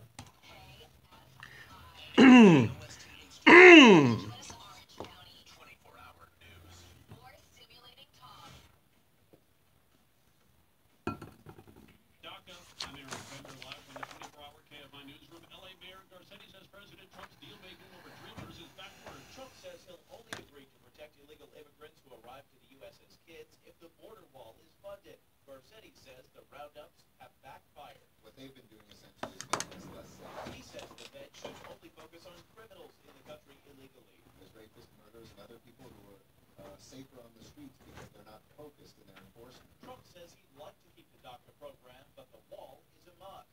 Andrew Beck, KFI News. A retired LA County Sheriff's Department employee has been shot at his home in Redondo Beach. It happened about 12:30 this morning when he answered his door. This neighbor says he heard the gunshots. I thought it was firecrackers, and I saw them wheeling him up. Yeah, and he was alert, but there was a lot of blood. The man was shot in the stomach and wrist and had to have surgery. Police are still trying to find the shooter. The winter hurricane blasting the East Coast has caused delays, cancellations, and outages for millions from Florida to Maine. New York City's mayor, Bill de Blasio, has declared a weather emergency. This is a serious storm between the very low temperature, the strong winds, the driving snow. Everyone should take this one very seriously. New York City is expecting about 10 inches of snow, while Boston could see more than a foot. More than 46,000 people in 5 states don't have power. The two Koreas have agreed to hold their first talks in more than 2 years next Tuesday. News brought to you by Mike Thompson's RV. Metrolink and Metro have rolled out new app to save riders a bit of time. Thousands of people ride Metrolink trains into LA County every day and then hop over to Metro buses or trains.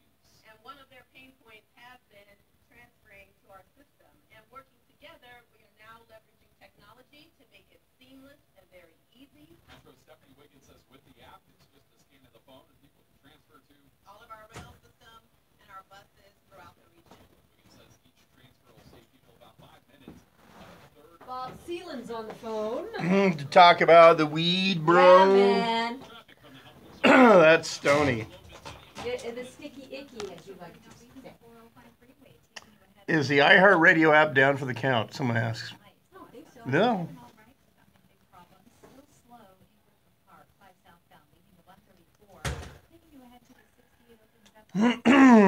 Well, that Timmy Time guy turned out to be kind of a nice guy. I don't know how good a radio that was, but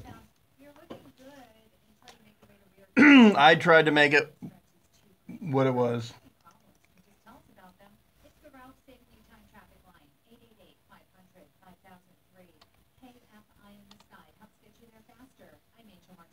Check that weather with some rain next. Attention dog owners. Research has proven that dogs attract rats and mice to your home. If you have a dog, you may want to make sure your house is sealed and protected from rats and mice. Rodent Stop specializes in rodent prevention and offer an extensive treatment which includes entry point exclusion, rodent cleanup, and trapping. We also focus on disease control and rodent scent removal, and all our products are organic and safe for you and your pets. There's over $50 billion in damages in the USA alone caused by rats and mice. Call Rodent Stop today and save thousands on damages to your home in the future. Rodent Stop only specializes in rats and mice and offers a lifetime guarantee on our 25-year-old rodent prevention treatment. Stop the rats now. Call Rodent Stop at 866-STOP-555. 866-STOP-555. Stop the rats and mice. Call Rodent Stop at 866-STOP-555. 866-STOP-555. SoCal weather from KFI, cloudy with some dense fog possible overnight into the morning, then partly cloudy by the afternoon. Mid-60s to low 70s along the coast and metro areas of LA and OC. About 70 in the valley, 75 in the IE. Couple of degrees warmer this weekend with a chance of rain next week.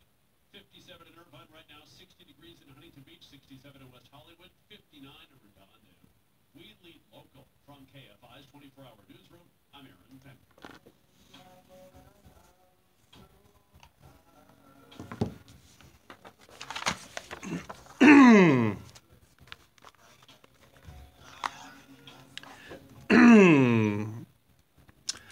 KFI AM 640, more stimulating talk, the Tim Conway Jr. Show. Brian said filling in for Tim, and Attorney General Jeff Sessions rescinding several Obama administration memos that effectively told U.S. attorneys around the country that if local businesses were in compliance with state law, not to go after them federally, because maybe you knew this when you voted for legalized marijuana back in 2016 when it was passed. Maybe you did not, but marijuana is still federally illegal. It's still a Schedule I drug. So when states, Washington, Colorado, Oregon, Alaska, California, pass state laws legalizing it, there is the supremacy clause. The federal government trumps your state laws. But what's been done is a systematic defunding, basically, of federal investigations. That's how they get around it. It's still federally illegal, but it's just not worth a federal prosecutor's time to go after some guy with a baggie of weed. Now, if your business is marijuana, if you're in the marijuana business from nose to tail, from retail to growth, then your business takes in money. Money has to go into a bank. And so this is where this might actually affect the marijuana business. Joining us is Bob Seelan. He is owner of 2 medical marijuana cultivation facilities in Lancaster. So he might be directly affected by this. Bob, thanks for coming on. So now, not, it was medical marijuana up until midnight Monday, or 12:01 a.m. Monday. Now, are you actually growing for recreational legal marijuana?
And just to remind people, you're talking about licensed grows. It's still illegal as hell, to go up to the Angeles National Forest and cultivate an acre of pot.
And the memoranda that you referenced, the Ogden and Cole memoranda from the Obama administration, again, they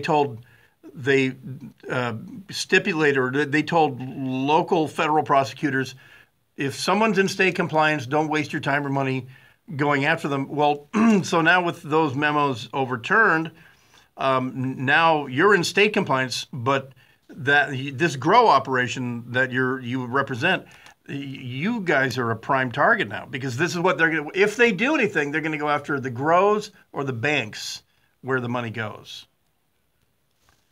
We don't have a lot to worry about it, and it's been primarily for the banks what I call reputational risk to begin with, because there are actually, memos, federal memos from FinCEN, the federal government agency that regulates banks, about how banks could legally bank cannabis businesses as long as they were in compliance with the Cole memo, and prior to that, the Ogden memo. And there's been other things done in this.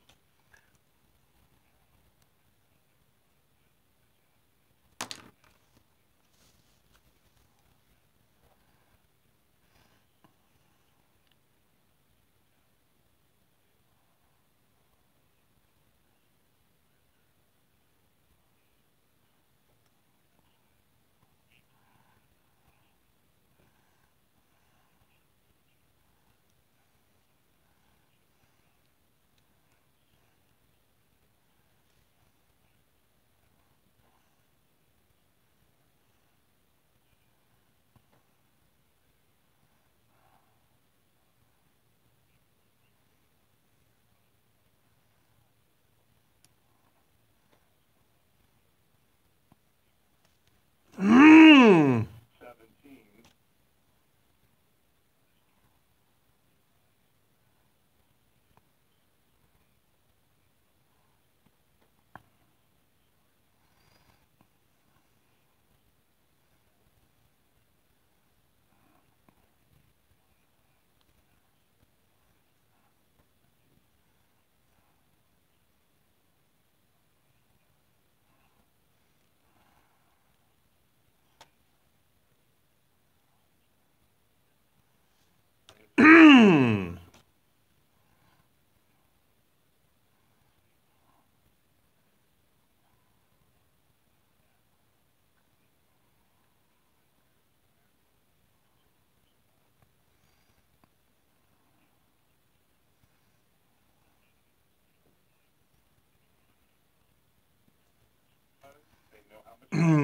I'll I'll turn my mic off so you can hear this.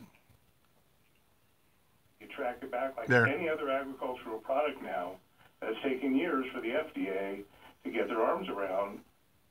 We, and I've been part of it, and the voters of the state of California have definitely had their say in it, have said we've had enough of everything being treated black market. And so now it gets tested, and for pesticides and molds and everything else. Why would we want to go backwards on all that?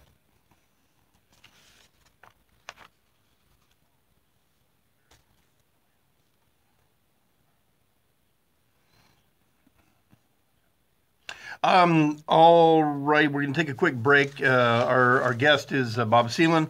He represents a medical marijuana grow operation, and when we come back, we'll talk about is California the real target here? Because it seems to me like this White House has where they can go after California, they will, and this certainly does it. So hang on, we'll come back right after this and talk about the announcement by Attorney General Jeff Sessions, which seemed very California-centric today. That and more coming up. Tim Conway Jr. Show, Brian Suits filling in, KFI AM 640. More stimulating talk. Aaron Bender with the news. Holiday sales were up last year at both Macy's and JCPenney, but Macy's says... Again, this was pre-scheduled. It's a bit dry for me, and besides, reading the story, I'm not heavily into the story, but I do rant against the war on terror, though, because as a libertarian, honestly, the crime that exists around drugs exists because the drugs are illegal. And it's almost as if the DEA is addicted to their annual budget. I mean, we all know this, that the entire purpose of a federal agency like Homeland Security or the DEA or whatever, there's their stated purpose, but their real purpose is to get a bigger budget next year. And that's why, for instance, that's why ATF did the David Koresh Branch Davidian raid, because they wanted a really high-profile win right before the budget season. And Koresh was legally selling AR-15s at gun shows. The ATF accused him of selling illegally manufactured AR-15s. He was not. They did not find any illegal weapons in the Mount Carmel compound. The entire point of that raid was for ATF to get a really big win, and it it failed spectacularly.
The weed, the sticky icky, polio weed. We had a guy in my fraternity in college had access to really, really high THC content hash and bud, and it was from the University of Washington, from a research lab. And so they called it Husky Lab Weed. And the guy, the guy would wake and bake with this stuff, and he called it polio weed because he couldn't. It was so potent that we had to come up with a new word. He called it potent because he couldn't walk. And that's one of the reasons I never really smoked dope. Because I didn't like what it did to people. Like within 5 minutes of him smoking this stuff, he would be staggering around. Plus, my brother went from being a fairly functional human being to a blithering moron when he discovered pot. My brother dropped out of high school as a sophomore. Then he got his GED. Then he went in the Marine Corps. And 1 year into the Marine Corps, after he completed infantry school, he failed a whiz quiz, and he got kicked out. It was just, the Marine Corps was good for him because he needed somebody telling him what to do for the rest of his life.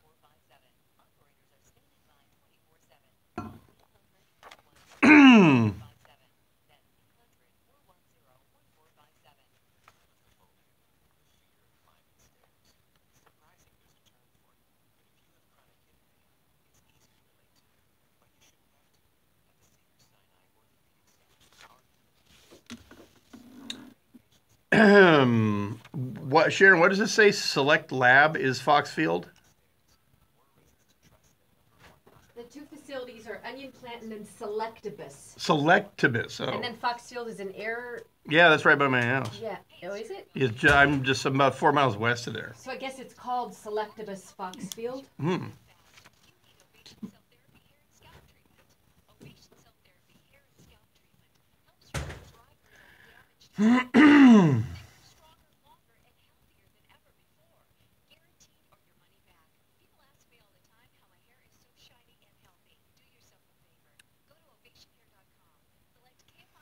My brother, he wandered around the world for years. I mean, well, he went back and forth from Hawaii to Seattle, and he finally married a woman who's a nurse, so she can keep him medicated. But he's got his problems. I mean, to this day. I mean, the weed, didn't, like I say, he wasn't playing with extra brain cells to begin with, but now, and now that it's legal in Oregon, his wife regulates him because he's also got all kinds of mood problems. He's just not all there mentally, and so he's on antidepressants and stuff, and he has to take the weed so she can deal with him. So. Do I spend much time in Hawaii? I haven't been back in 20 years. It's weird when you're born in Hawaii, when you're from Hawaii, it's just Hawaii. And most of my friends from Puamamani Street live on the West Coast. A bunch of my friends played football at Oregon, and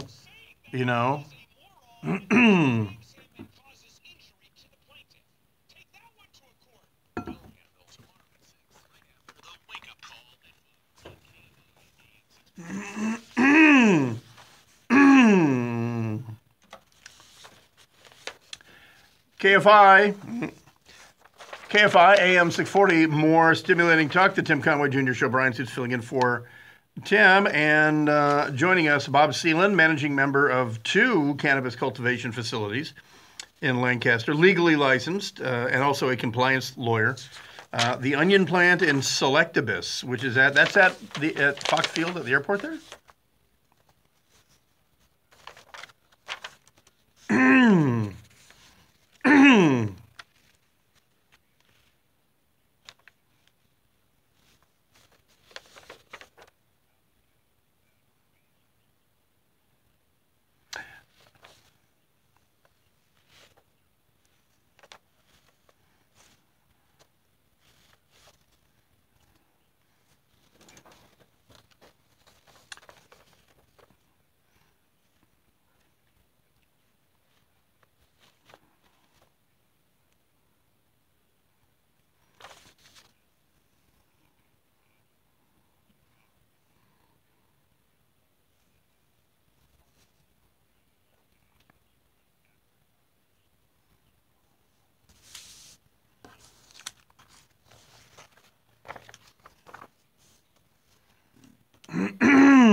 So now, like I said, I've got a friend who's a federal prosecutor up in Northern California, and he just kind of said, meh.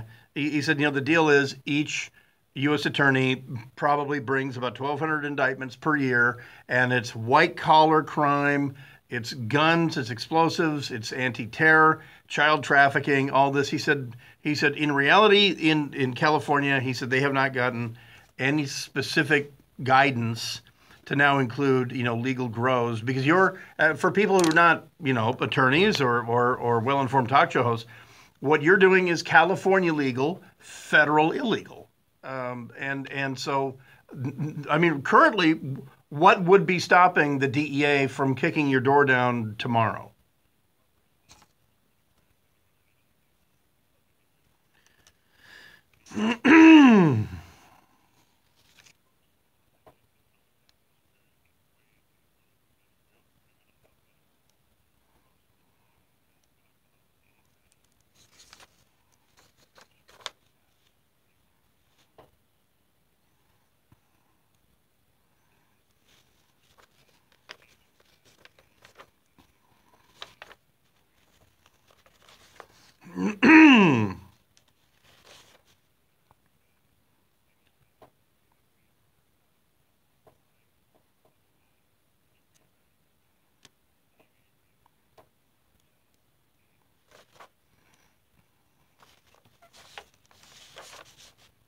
long as I've been involved with the space, and it really has gone on 10 years now, and my wife is not only my domestic partner, but my law partner. Her name is Lisa Seeland.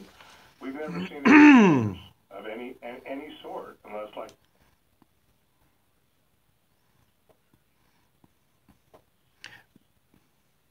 And the illegal grows, we always see those up in Ukiah, up in NorCal. They'll do that thing where there's 20 acres, growing amongst the sequoias.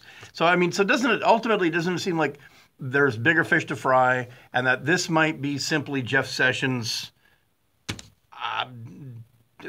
just itching a personal scratch?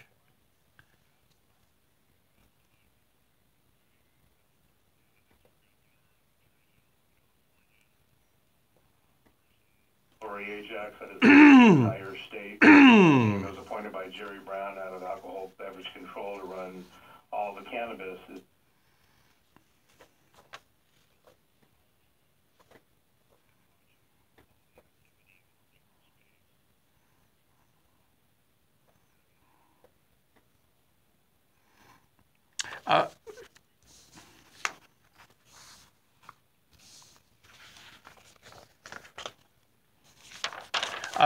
And then we have to break here, but it's funny because what I explain to people about this as a libertarian is the crime around drugs is because it's illegal. And if run right, and I don't think the state's running it right, but if run right, this could be a huge revenue generator for the state of California. But this is a big cash business, isn't it? Because one of the side issues, a friend of mine is involved in security up in Washington, but a big side issue here for this legal business is security at your site, the movement of the product to the distributor, and then at the distributor, because so many people are paying cash, that they're almost a one-stop robbery center. It's cash going in and weed going out.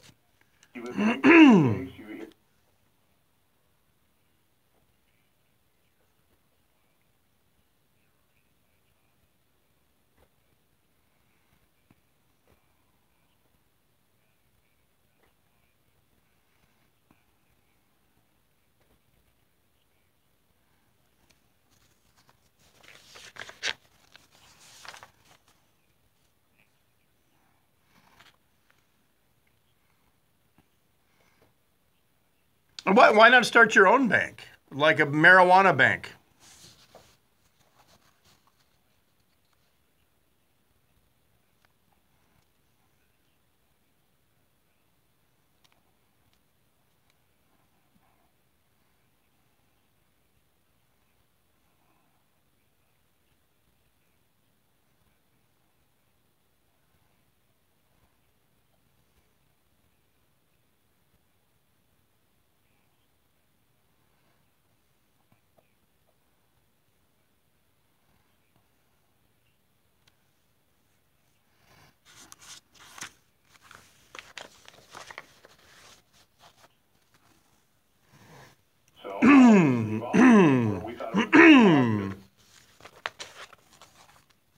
Yeah. If I started a pot bank, I would call it the Bank of Stank. Or Stank Bank.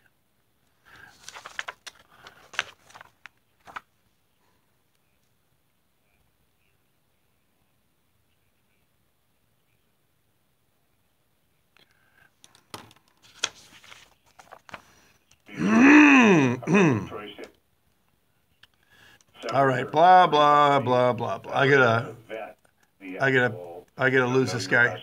Customers on this kind of stuff.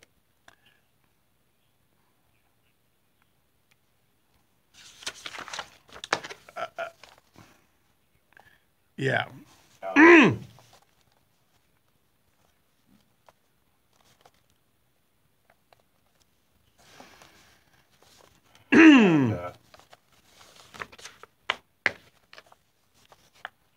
Smoke.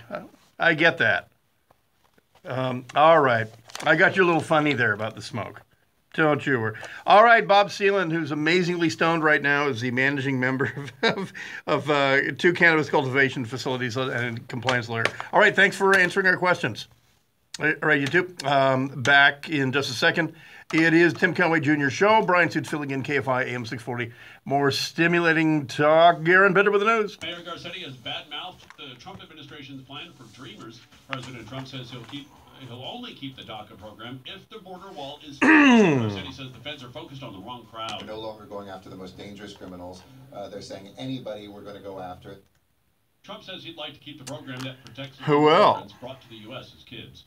News brought to you by Mike Thompson's RV. I should do a security for him. Cyclone working its way up the East Coast. Yeah, a friend of mine, a former special operations guy up in Washington, he threw together a firm of 10 guys, and and they guard a grow house. So,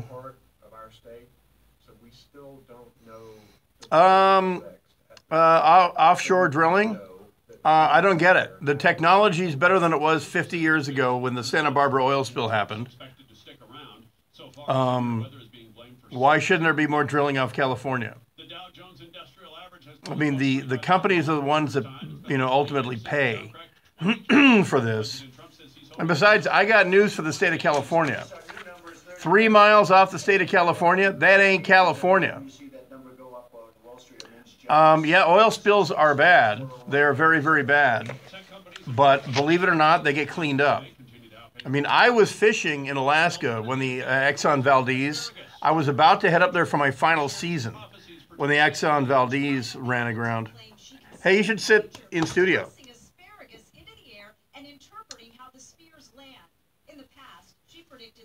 Hey, I thought you sat in studio usually, Bellio. Oh.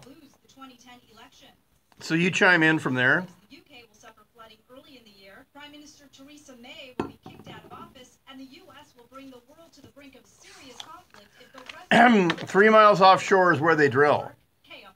And that ain't California. That's the United States. Yeah, Bernard Fall, Hell in a Very Small Place, one of my all-time favorite books, about the siege of Dien Bien Phu. The siege and fall of Dien Bien Phu. Los Angeles. Now in North Hollywood, on the 170 southbound, right at the 101, that's another crash. This one's blocking the 2 right lanes, and traffic's pretty stacked right now away from Magnolia. Lebec, it's a work zone. 5 northbound, just past Highway 138, and 2 before Fraser Mountain Park Road.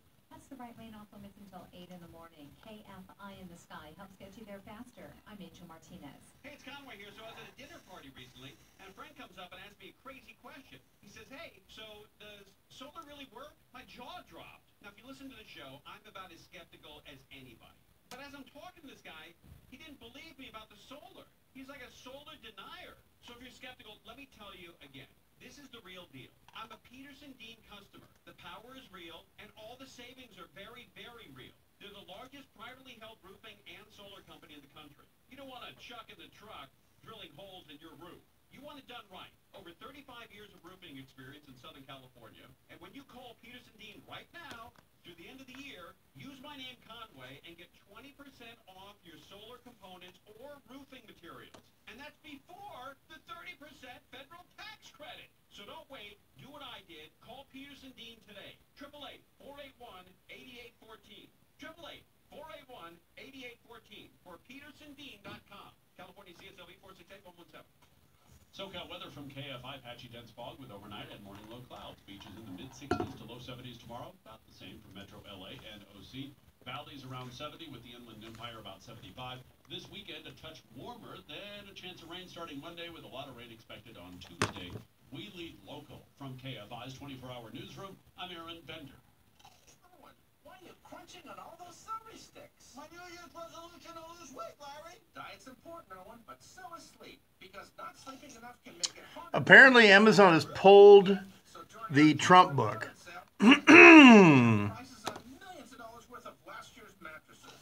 Desalination plants are stupid. We have enough water. Our great-grandfathers thought of this. That's why they built dams. But one federal judge diverting the Sacramento River for fucking smelt is stupid. The smelt survived droughts 100 years ago. 500 years ago, 400 years ago. There's no evidence that the Delta smelt are not drought tolerant. Yet a federal judge diverted 50% of that water to satisfy a bunch of smelt huggers who really didn't have any long-term studies that this species that they only identified about 70 years ago was not drought tolerant. You know, keep in mind, on July 4th, 1776, when men were signing the Declaration of Independence, Spanish conquistadors were on top of Mount Diablo, and they saw the delta filled with all the melt from the winter. When they came back a couple months later, it was bone dry. Sounds like she found herself a friend. I don't know. So Yerba Buena, you know, San Francisco Bay there was a drought in 1776. When they came back in November, it was bone dry. So we have a federal judge who took water. We have plenty of water. In fact, when LA did the Owen Valley, when William Mulholland did the Owen Valley scam, that the book Chinatown's based on, LA didn't need that water. We didn't need that water from Owen Valley. So. Remember, you have that Stephanie Rule audio about. Oh shit! Do you want me to grab it, or you want Mondo? No, Mondo can play it. Okay, cool. You're restricted to a certain number of characters, or you have 8 or 10. Yeah, the water situation in California is hilarious. Because, yeah, we live in a desert, but that problem was solved 100 years ago. But then, as I say, along comes a federal judge.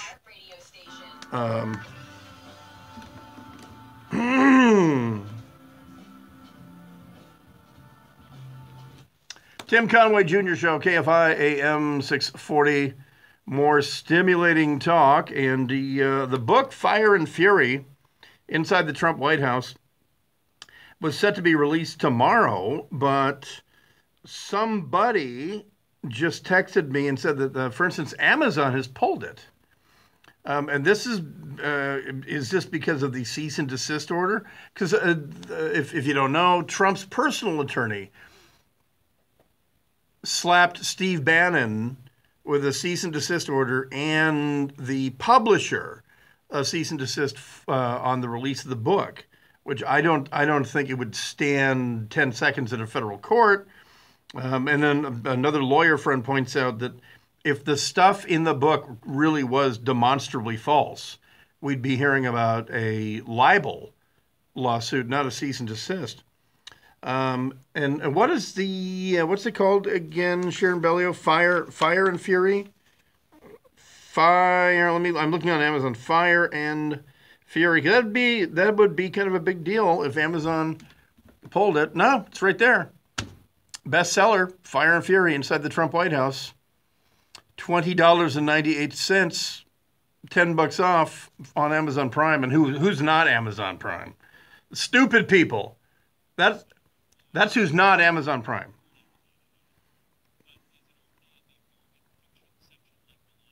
It will be in the bargain fiction section by the end of the week, darling. Is that what she said? Where'd she say that?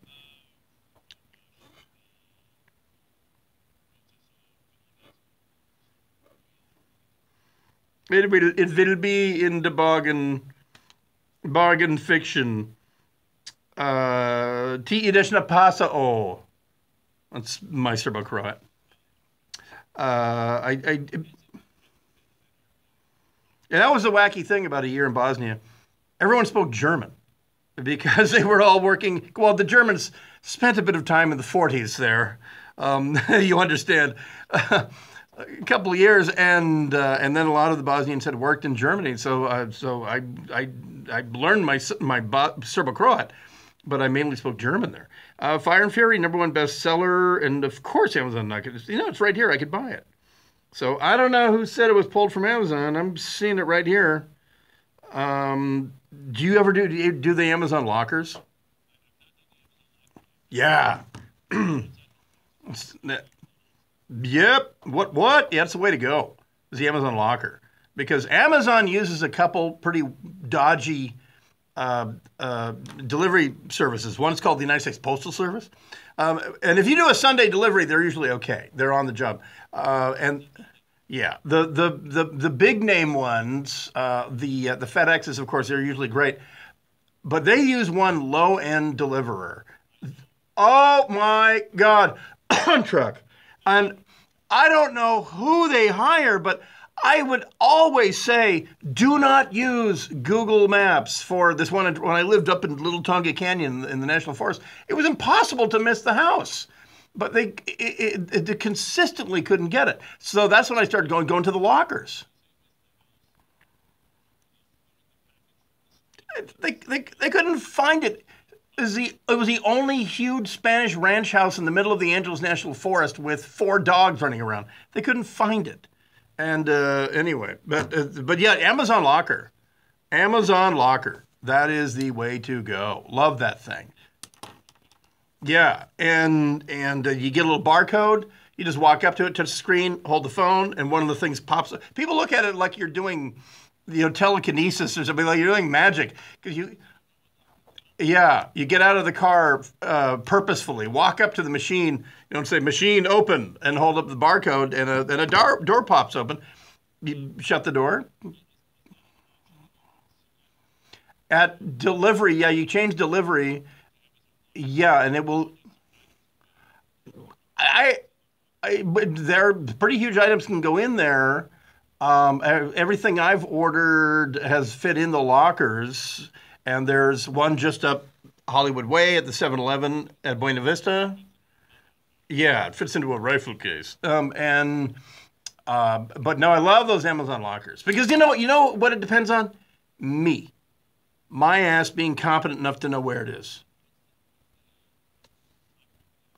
You've got like 4 days, then they send it back to Amazon. Yeah, and frankly, if you have buyer's remorse, just leave it in there. Honestly, it goes back to Amazon, and they fill your account. Do you know the other secret about Amazon Prime is if you select the slowest, if you don't need the thing, and Amazon kind of has us all addicted to having something within a day or 2 days, but if you really honestly don't need the thing, they will offer you credit for Amazon produce. They'll say, oh, if you do it normal 4-day or whatever, we'll give you $5 or $10 credit for Amazon produce. So do that.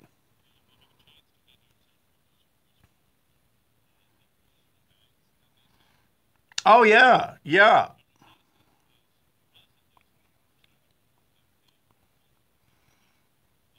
It's not worth their time. Yeah.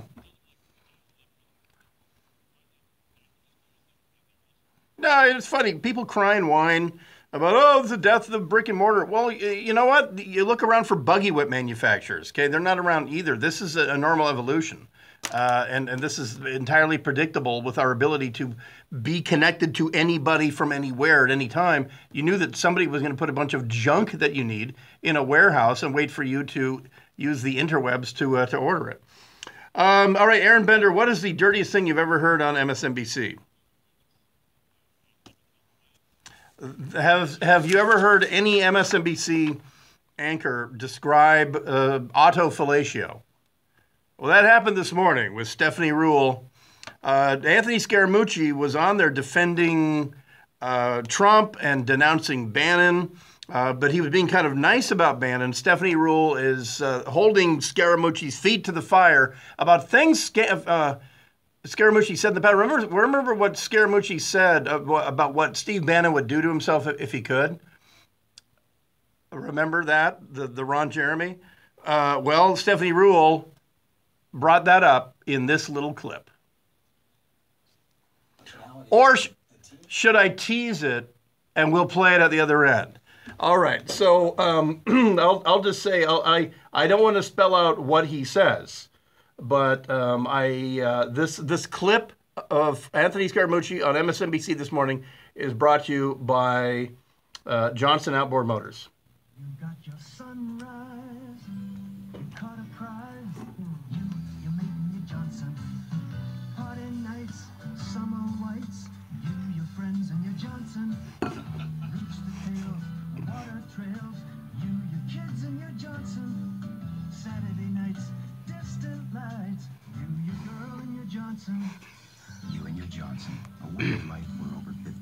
Yeah, they must be very proud. We'll play that clip for you right after this. Brought to you by Johnson Outboard Motors. It is a Tim Conway Jr. show. Brian Suits filling in. KFI AM 640, more stimulating talk. Aaron, better with the news.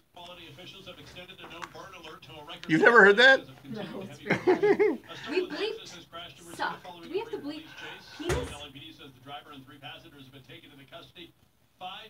It's the description of an act. So we should. You know what? He can do bleep his own bleep.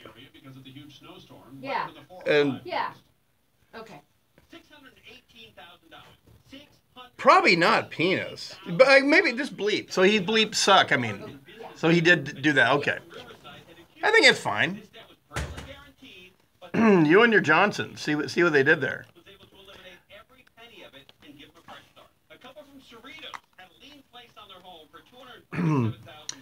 Yeah, that's from 1974. That is so good. That is so good. I played the you and your Johnson thing.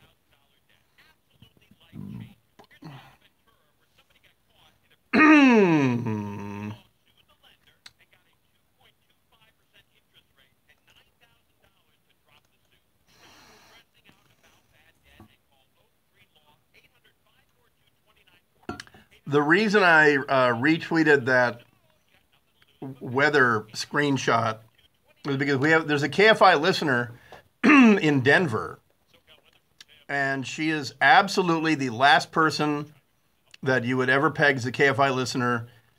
She's about 24, and she's a stylist for the adult film industry.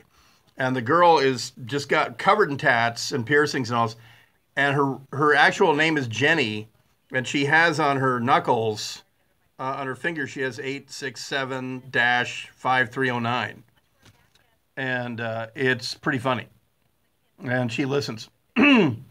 But she lives in Denver, and she says there's no good radio in Denver, so she listens to KFI. But she comes out here every once in a while to work. So that's how I've met her and give her a tour of the station and stuff.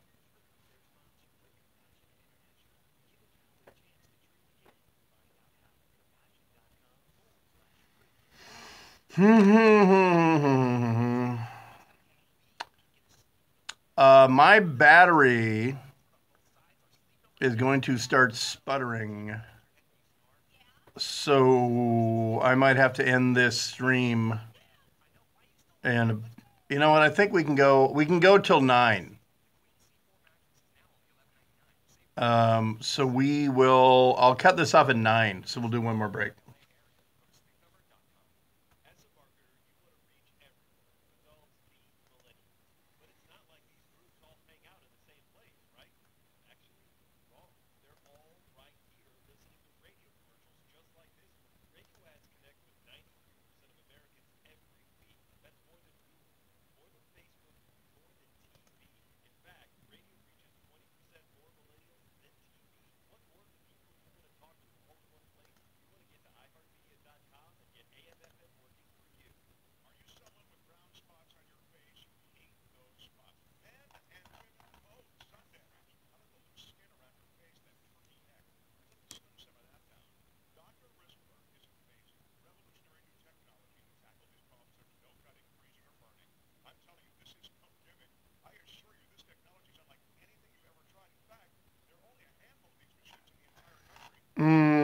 Hey, Issaquah. That's where my wife was the first female patrol officer in Issaquah.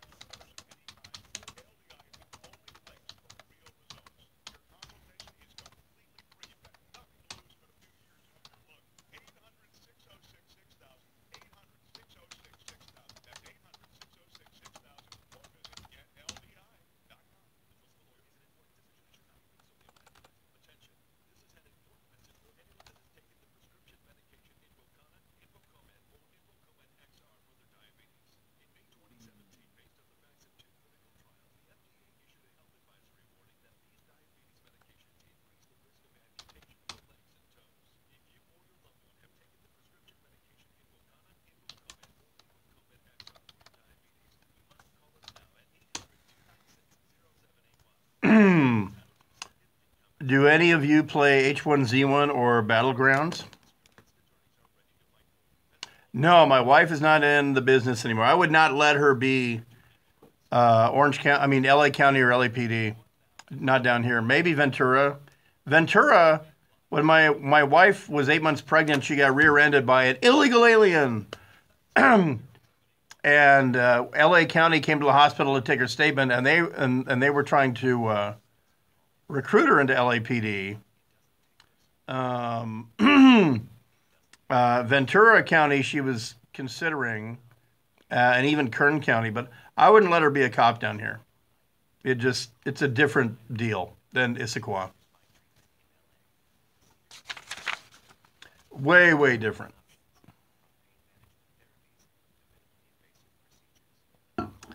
Tank sim wise, I'm still playing Red Orchestra, which is over 10 years old, the Darkest Hour, Western Europe, World War II mod, because the gameplay is so good. It's the people who play it are really good. But Arma 3, the Arma 3 has a World War II mod, I guess, and it is really good. You know what's funny is my buddy is the technical advisor for World of Tanks. I went to OCS with this guy, an Irishman named Moran.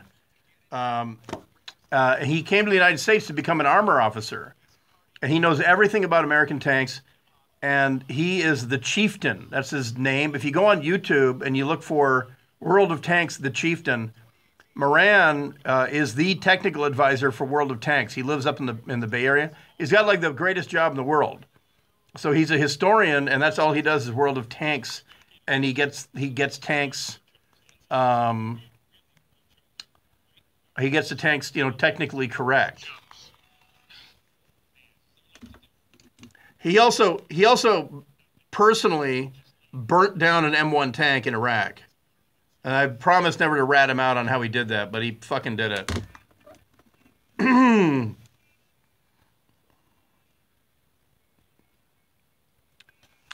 Tim Conway Jr. Show. Brian Suit filling in for Tim Conway.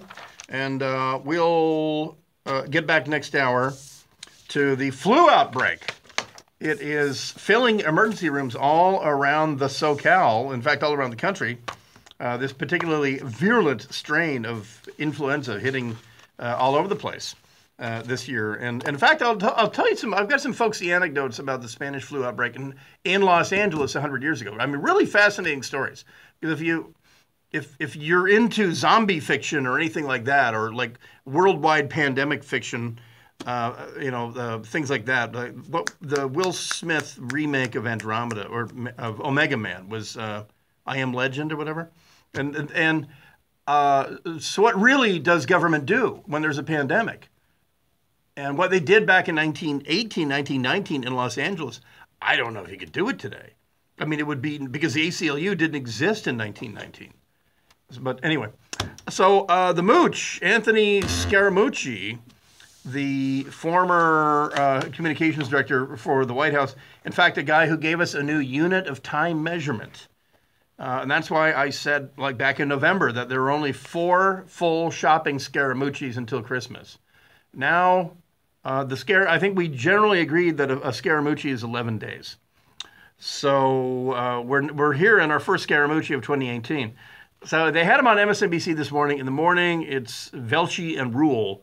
And Stephanie Rule was one-on-one with Scaramucci. Scaramucci was not tearing into Steve Bannon enough for her. And remember, Scaramucci lost his gig when on the record, he was told on the record, and I forgot who the writer was from, Daily Beast or something like that, but he just went off on Steve Bannon and to a reporter who he knew was going to report every word he said. And he said something about what Steve Bannon would like to do to himself. But of course, on TV, no one had said that. When they read the quote, they had to bleep that out, the whole thing.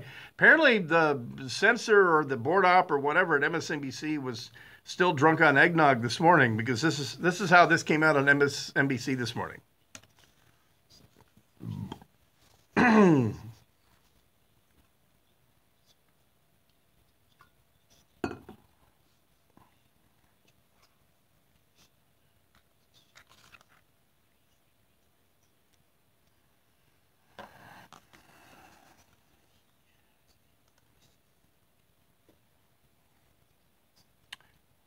And then is my PC up? Okay.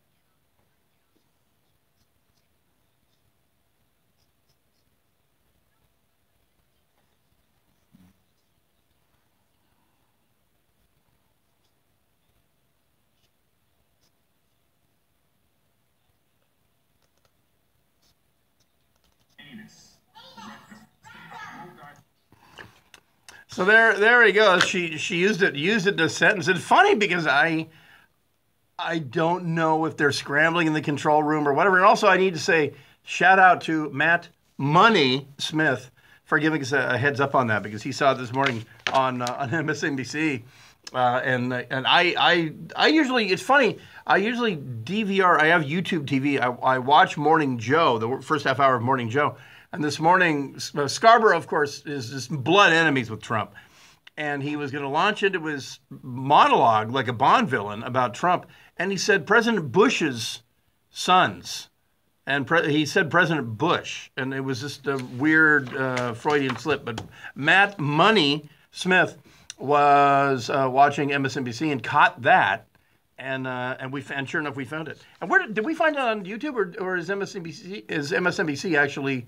Because Bellio, you were looking for it on their website, but we didn't know exactly where it was. I wonder if they would put that up on the TubeView. Thank God for that. I know I might have it on my DVR, but so anyway, but and I guess you know what I'm assuming, if you don't know, Mondo bleeped out the word, which was suck. Now it's out of context, so I'm legal to say that. But what she said at MSNBC was the word suck and then that quote, which was what Scaramucci said back in, only he didn't say the medical term penis. He said male chicken. And so that was on MSNBC this morning. It was like 7:30 Pacific time, which I thought they beeped stuff out, but they didn't. That went out.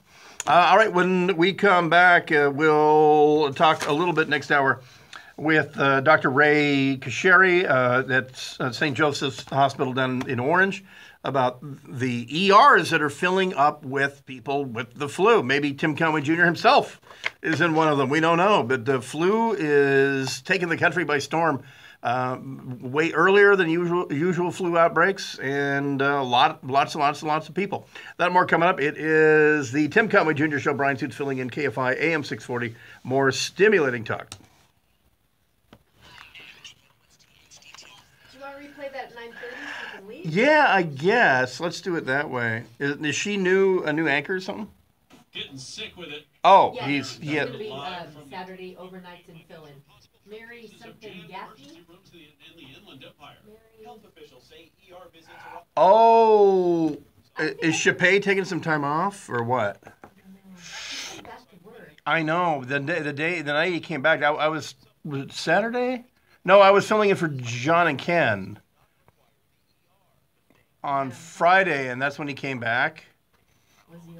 No, he was great on the air. You would not have. I mean, he was such a pro, but it was really hard, because he is. I don't know if you've worked with him a lot, but really good guy, a really good guy, and and all I could say was, I have no idea what to say, except if you need a drinking buddy or a dozen eggs. Just ask. All you got to do is ask. If you want to hang out, go catch a movie, whatever, to get your mind off that. I said, just, Hey guys, I'm say the going word. to break a little bit on the early side here, just FYI. Okay. That was probably the perfect thing to say to him. Yeah, and he actually thanked me. He goes, He said, "Thank you for not saying it must be really bad." And all it's like, yeah, I imagine it must fucking suck, you know. I guess. Like it's, But why say that? You know, but oh, that must be. people don't know what to say. Yeah, and it's just better to just admit I've got no fucking clue what to say here. Exactly. Dude, I totally mentioned you in a tweet about how I started a hashtag with you. What? I started hashtag my heart is wish to pay. Funny.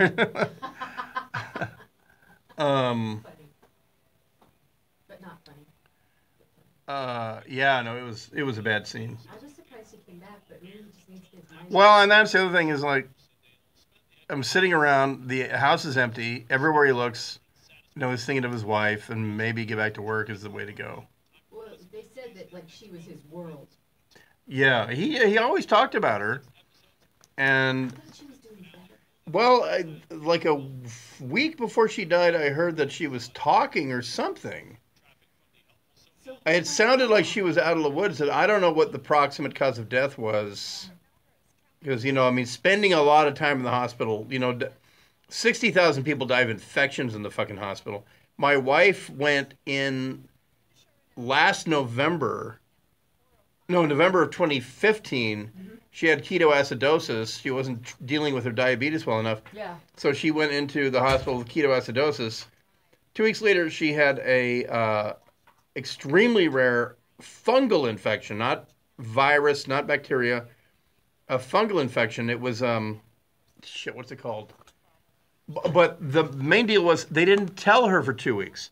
They knew and they didn't tell her. Yeah, and I was a lab. Candidus. Candida. Yeah. And I was a lab tech. And You were? I was a medical lab tech at the University of Washington Hospital and the Army, and I was checking her IV bags. And one day I was in there in the morning with Reagan. She had the day off from school, so we came to see Mom. And she was in the hospital for a month and a half. Wow. And I'm checking her IVs and the drips, and I saw a fungicide. How do you? That's something you could see with the blind eye. I saw the name, and I went, Oh. what? Now explain. And I confirmed it on Google, and I went, yeah. And her you know, her attending or whatever came in, and I said, does she have Candida? And he went, yeah, yes, she does. And I went, how long? And he said, well, I think we found it about 2 weeks ago. And I said, so she in the ICU she got Candida? And yeah, and they had this big line. They couldn't use her arms anymore. They had that big line in her, you know, in her fucking aorta or whatever. And yeah, it was badly managed. Why would they not tell you that? I don't know, but that's really wrong. And if you hadn't have said anything, they may not have told you, right? No, I think they're used to in that hospital really low income, you know, Negroid people, because LA County ships them out to the cheap housing east of the 14. I think they're used to the darkies, not knowing those words. Yeah. And I went fucking ballistic, and I told the doctor, I said That's unacceptable. we're lawyered up. And she's fine? Is she okay? Yeah. She actually has not been back in the hospital since, but it was a month and a fucking half. That's horrible.